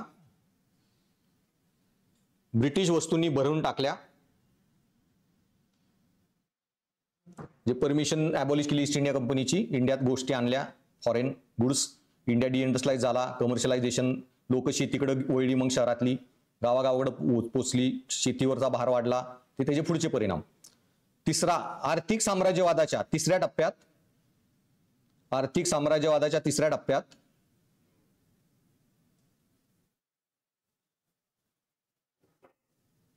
त्यांनी आपली पद्धत बदलली आणि आर्थिक भांडवलशाही स्वीकारली.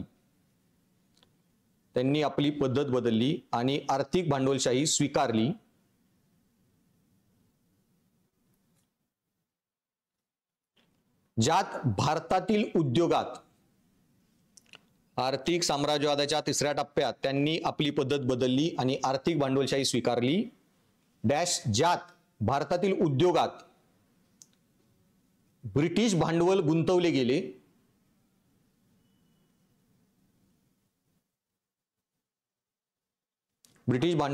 गेले आणि हमखास नफ्याची आणि शून्य जोखमीची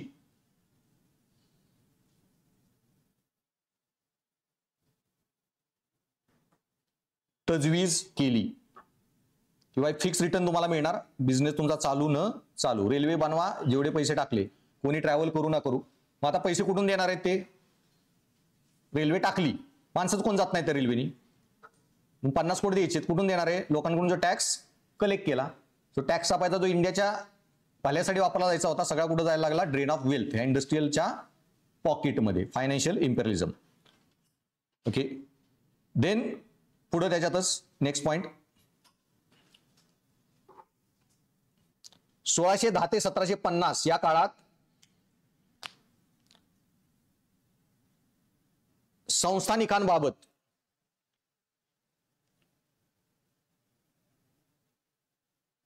कोणतेही ठोस धोरण नव्हते. संस्थानिकांबाबत कोणतेही ठोस धोरण नव्हते. सुरुवातीला ते फक्त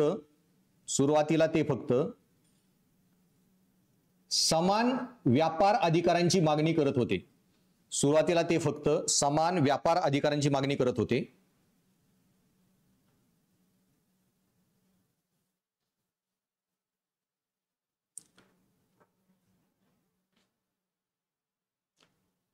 पण प्लासी आणि बक्सारच्या लढायानंतर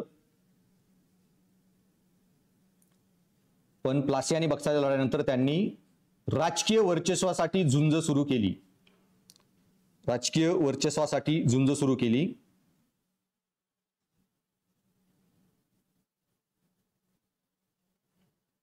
ज्यामध्ये त्यांनी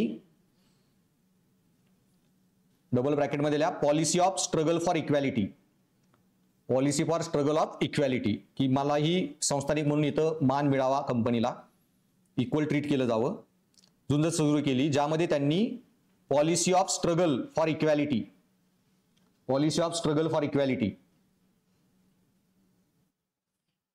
आणि वेल्सलीच्या काळात सबसिडियरी अलायन्स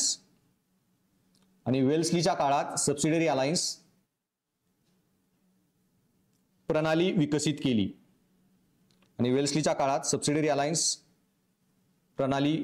केली.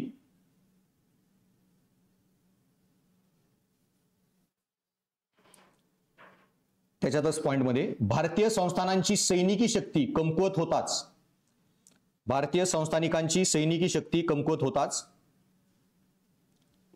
ब्रिटिशांनी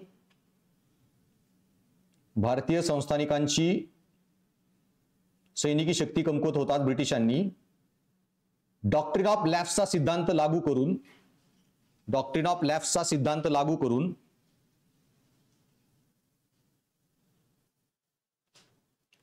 निष्ठावान म्हणजे आवध-बिवध त्यांना पण सोडलं नाही, कोणालाच नाही. निष्ठावान तसेच इतर राज्ये जिंकण्याचा प्रयत्न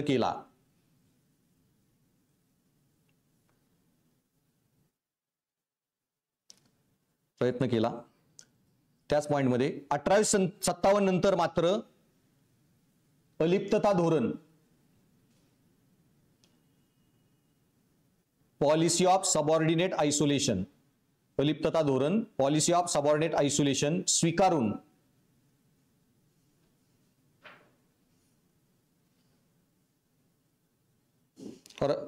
धोरण स्वीकारले करा फक्त. पॉलिसी ऑफ सबऑर्डिनेट आयसोलेशन स्वीकारली असे चालेल. पुढे 1920 मध्ये चेंबर ऑफ प्रिन्सेसची स्थापना करून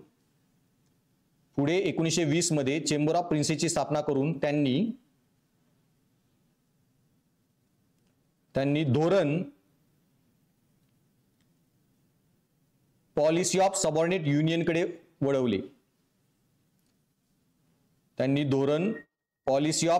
युनियनकडे वळवले.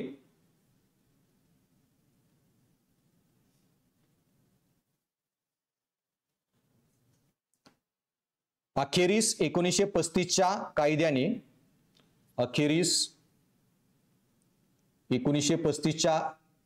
कायद्याने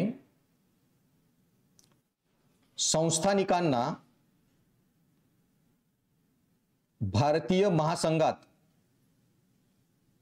सामील करण्याची योजना आखली. ज्यालाच पॉलिसी ऑफ सबऑर्डिनेट फेडरेशन म्हटले जाते.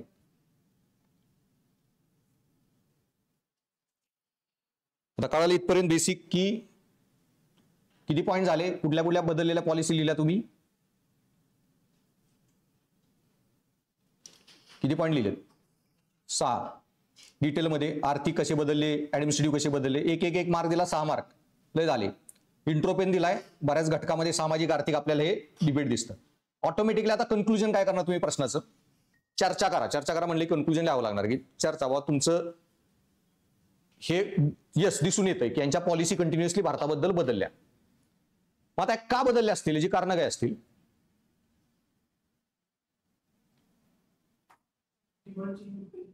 काय काय डिमांड,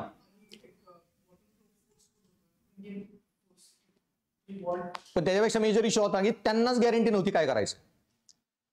कारण पहिल्यांदा त्यांनाच माहित होतं प्लासीची लढाई जिंकतील, पण जिंकले. आता जिंकलो तर काय करू, मागू काय. मग पैशामध्ये त्यांना अचानक प्लासी मिळालं, प्लासीमध्ये पॉलिटिकल पॉवर बनल्यावर त्यांना कळलं अरे 10 रुपयाची गोष्ट 20 रुपयात विकून 5 रुपये टॅक्स भरून 5 रुपये नफा कमवण्यात काय मजा आहे. सो अंबानी अदानीपेक्षा फडणवीस मोदी बनण्याची मजा आहे. डायरेक्ट लँड रेव्हेन्यू, मग प्रिन्सली स्टेट बनू. मग आता बनतोय तर मग पुढे एक एक एक एक एक गरज जशी आहे पॉलिसी बनवा, पहिलं. आणि दुसरं आहे मेजर रिझन, इंडियामध्ये राजे महाराजे पोरं सेमच असायचे. एक राजा 30-30 वर्ष असायचा, पुतीन 35 वर्ष आता ते राज्य चाललंय. यांचे गव्हर्नर जनरल दर 5 वर्षाला बदलायचे. नवीन गव्हर्नर जनरल, नवीन काहीतरी प्लॅन, नवीन पॉलिसी, नवीन इम्प्लिमेंटेशन. त्याच्यामुळे सारखा कोण आला डलहौसी येपर्यंत, आधीपर्यंत जे होता बेंटिक वगैरे, त्यांची जी पॉलिसी होती मास्टरली इनॅक्टिव्हिटी, नाही यांच्या भानगडीत पडायचं. जेवढा इंडिया आलाय ताब्यात बस झाला. डलहौसी आला की लगेच मास्टरली इनॅक्टिव्हिटी सोडून ॲग्रेशन पॉलिसी. पुढे मेटकाल, बॉकलँड त्यांनी चालू केला, जे अफगाणिस्तानवर अटॅक वगैरे डलहौसीने सगळे लॅप्स केले ते झाले. मग कॅनिंग आला, कॅनिंगला वाटलं लय खून खराब झालाय, आपण आता यांना नीट ठेवलं पाहिजे. कॅनिंग रिपोर्ट पाठवला, संस्थानिकांना सिक्युअर ठेवा. पण कॅनिंग गेला, चांगला होता बऱ्यापैकी, म्हणजे एवढा बी त्यांनी अत्याचार नाही केला. कॅनिंग नंतर कोण आला, ELMN, एल्गिन लॉरेन्स मियो नॉर्थब्रुक. त्यानंतर तुमचा हा जो होता लिटन, रिपन डफरिन. लिटन अचानक एकदम रिॲक्शनरी होता, आणि लिटन गेला की रिपन, आणि रिपन आला की एकदमच जास्तच चांगला होता तो. सो त्याच्यावर प्रश्न आलेला आहे, तोही आपण डिस्कस करू. लिटन आणि रिपनच्या पॉलिसीमध्ये जो विरोधाभास दिसतो, हा एकदम रिॲक्शनरी, हा एकदम हेवन बॉर्न जनरल जे म्हणतात रिपनला. मग दोघांनी काय बदल झाले. सो दर गव्हर्नर जनरल आला की ते बदलायचं, त्यामुळे सिस्टीम कधी कन्सिस्टंट राहत नव्हती. आणि ब्रिटनमध्ये पण पॉलिसी डेमोक्रेसी आलेली, तिथे इलेक्शन व्हायचे, तिथं सरकार बदलली की इंडियाच्या पॉलिसी बदलणार. सो मग येस, हे होत होतं, मी ऍग्री केलं, आणि हे कारण असल्यामुळं हे बदल आपल्याला विरोधाभास दिसून येतात. सो कन्क्लुजन, सो लिहा. सो ब्रिटिश भारतात राजकीय आराखडा घेऊन नव्हे, ब्रिटिश भारतात राजकीय आराखडा घेऊन नव्हे,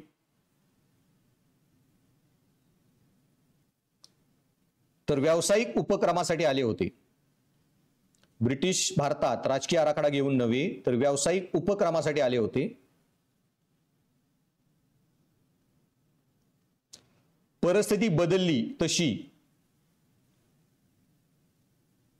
त्यांनी आपली रणनीती बदलली.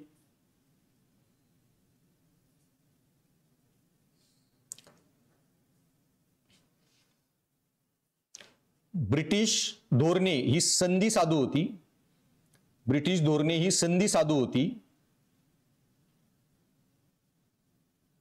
कधी उदारमतवाद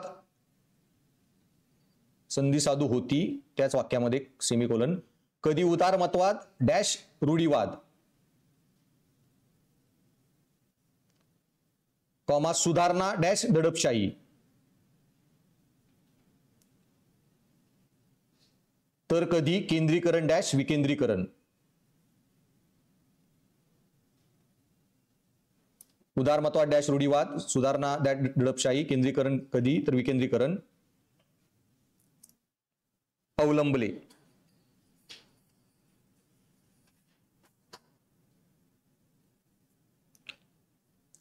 आणि मग खाली आता अशी काय वाक्य असतील जे मी देईन तुम्हाला काय, पण ते आता वाचूनच जमतात. सो म्हणूनच बिपिन चंद्रा यांनी म्हटले आहे, आता हे जे सांगितलं ना की विरोधाभास होता मी लिहिलाय, पण मी काय सांगितले, तुमच्या मताला आयोगाला घेणं देणं नाही. तुमच्या म्हणण्यावर ते सांगितलंय भारताचा भविष्य महाराष्ट्राचं भविष्य टाकणार नाही, उद्या तुम्ही आमदार कलेक्टर डेप्युटी कलेक्टर झाला म्हणून. ओके, कुठलेही मग एमपीएससीने सिलेबस बदलायचा का नाही, एमपीएससीने स्वतःच्या मनाने निर्णय घेतला. कशावर निर्णय घेतला? दळवी कमिशनचा रिपोर्ट. सो कुठलाही निर्णय घेताना एक्सपर्टचं ओपिनियन. त्यामुळे तुम्ही उत्तर लिहिताना त्या हळूहळू मी सगळ्या टिप्स सांगेन. तुमच्या मताने मला वाटतंय म्हणून ब्रिटनची पॉलिसी विरोधाभासी नव्हती, तुम्ही हिस्ट्रीमध्ये पीएचडी केली नाही. सो उत्तर लिहिताना येस मला माहिती आहे, आता जमलं तर ऍडिशनल पॉईंट आहे, तुम्ही आन्सरला एक टेक्निकल एज देता. सो म्हणूनच बिपिन चंद्रा म्हणतात कॉमा इन्व्हर्टेड कॉलम मध्ये, भारतातील ब्रिटिश राजवट कधीही एकाच कल्पनेचे किंवा ध्येयाचे प्रतीक नव्हती. भारतातील ब्रिटिश राजवट कधीही एकाच कल्पनेचे किंवा ध्येयाचे प्रतीक नव्हती. डॅश ती सोयी, तडजोड आणि विरोधाभासांवर उभी होती. ती सोयी, तडजोड आणि विरोधाभासांवर उभी होती. इन्व्हर्टेड डबल इन्व्हर्टेड कंप्लीट करा. So British rule in India was never the product of single idea or mission. It was an empire built on expediency, compromise and contradictions.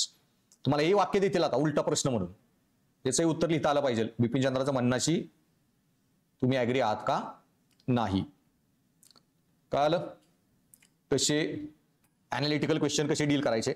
आणि तुम्हाला सरळ स्ट्रेट आलेच ना तर मग काही टेन्शन नाही, you will be in very safe zone. आता त्याच्यानंतर मग 1857च्या उठाव, त्याच्यावरही बरेच प्रश्न जे येतात गव्हर्नर जनरल वगैरे. सो आपण असे सांगितलं एक एक ट्रेंडवर एक एक टॉपिक, मग असे 7-8 दिवस मॉडर्न हिस्ट्रीची आन्सर रायटिंग करायची. तसं तुमचं काय त्याला म्हणतात, ह्याची जी आहे social issue, world history major करत जायचे. आणि देन इकॉनॉमिक्स वगैरे, पॉलिटीचे काय महत्वाचे टॉपिक्स वगैरे ते चर्चा. आणि मग मी तुम्हाला असा अॅनालिटिकल पार्ट पण एक्सप्लेन करणार आणि पुढे तुमचं त्याचा आन्सर पण सांगणार. आता याच्यामध्ये बघा, तुम्हाला ट्राय करायचा म्हणून एक आन्सर देतो. क्वेश्चन लिहिला, ट्राय करा.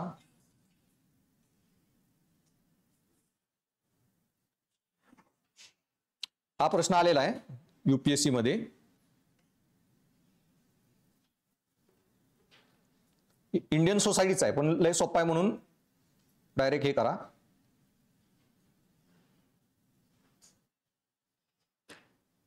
सो इंग्लिश क्वेश्चन होता यूपीएससीत आलेला हा की globalisation is generally set to promote cultural होमोजिनायझेशन.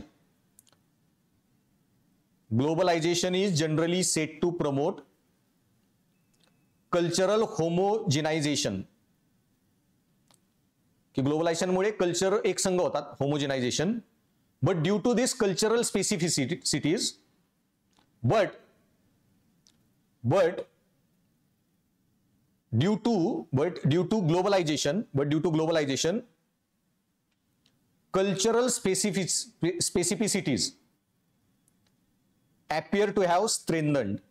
Cultural specificities appear to have strengthened in Indian society. In the Indian society. Elucidate. त्याचा मराठी अर्थ लिहा. जागतिकीकरणामुळे संस्कृती एकसंघ होण्याची अपेक्षा असताना भारतीय समाजात सांस्कृतिक विशिष्टता अधिक का दृढ झाली आहे. जागतिकीकरणामुळे संस्कृती एकसंघ होण्याची अपेक्षा असताना भारतीय समाजात सांस्कृतिक विशिष्टता अधिक का दृढ झाली आहे. आता प्रश्नाचा अर्थ जर कळला ना, कॉमन सेन्सवरही बऱ्यापैकी उत्तर तुम्ही लिहू शकता. ऍटलीस्ट 3-4 मार्क मिळवायचं तरी.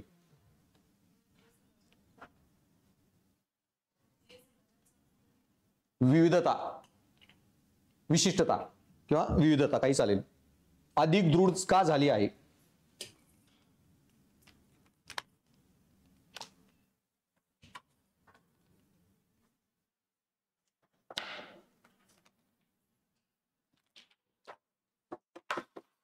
सो कळाला एक बेसिक प्लॅन काय असणार आहे आपला सगळ्या आन्सर रायटिंग प्रोग्रामचा. तो टॉपिक ही तुम्हाला महत्वाचे मी डिस्कस करणार सांगणार. तर सगळे करू शकत नाही, क्रॅश कोर्स आहे तो. नंतर कधी फ्युचरमध्ये मेन्स कॉम्प्रिहेन्सिव्ह बॅच घेतली तर सगळे टॉपिक मी डिटेलमध्ये करत करंटचे सगळे घेईन. पण आता एक क्रॅश कोर्स आहे त्यामुळे महत्वाचे सगळे असे टॉपिक घेणार, त्याचे उत्तर काय वगैरे, सोशल इश्यूचे मेजर करंटचे टॉपिक आणि उत्तर कशी लिहायची आणि अनालिसिस सांगून डिक्टेट करायचं. सो डेली आपण 3-1 तरी उत्तर लिहिली टॉपिक डिस्कस करत, बरंच तुमचं आन्सर रायटिंग होत जाईल सगळ्या विषयांचं आणि बेसिक आयडिया येईल आन्सर कसे लिहायचे असतात, कन्क्लुजन, इंट्रोडक्शन, मेन बॉडी. त्यानंतर एक पार्ट राहिला सफिक्सेसचा. आता इथिक्सवाल्या काही मुलांना मी घेतलेला आहे, तुम्हाला परत जे नवीन आहे त्यांना हे करेन. एक दिवस जे सफिक्सेस आहेत पुढच्या आठवड्यात वगैरे आपण बघू की युपीएससी 48-50 सफिक्सेस विचारते पेपरमध्ये. चर्चा करा, so explain, elucidate, highlight, evaluate, critically analyse. त्याचे मराठी अर्थ जे आहेत प्रत्येक सफिक्स बरोबर तुमचं उत्तर बदलतं. विश्लेषण करा, ओके, किंवा हे चर्चा करा, मूल्यांकन करा, स्पष्ट करा. सो प्रत्येक ह्यानी स्पष्ट करा सगळ्याचा वेगवेगळा अर्थ राहतो. ते एक ग्रुपमध्ये येतात. हे जे 40-50 सफिक्सेस आहेत 7-8 ग्रुपमध्ये येतात. ते त्या ग्रुपमधलं आलं की तुमचं उत्तर. नुसतेच कारणे द्या वगैरे ते पूर्ण एक वेगळा ग्रुप आहे. चर्चा करा वगैरे तो एक वेगळा ग्रुप आहे. इल्युसिडेट, इव्हॅल्युएट, अनालाइज वगैरे. क्रिटिकली अनालाइज हा शब्द जरा वेगळा आहे.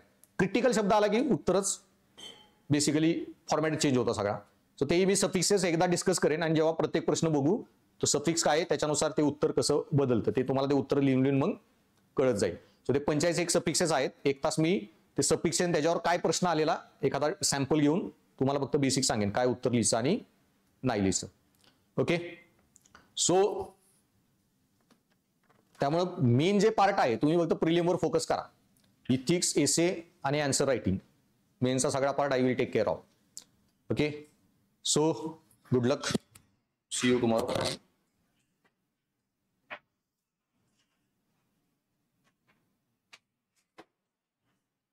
बेटा लवकर या, मला लगेच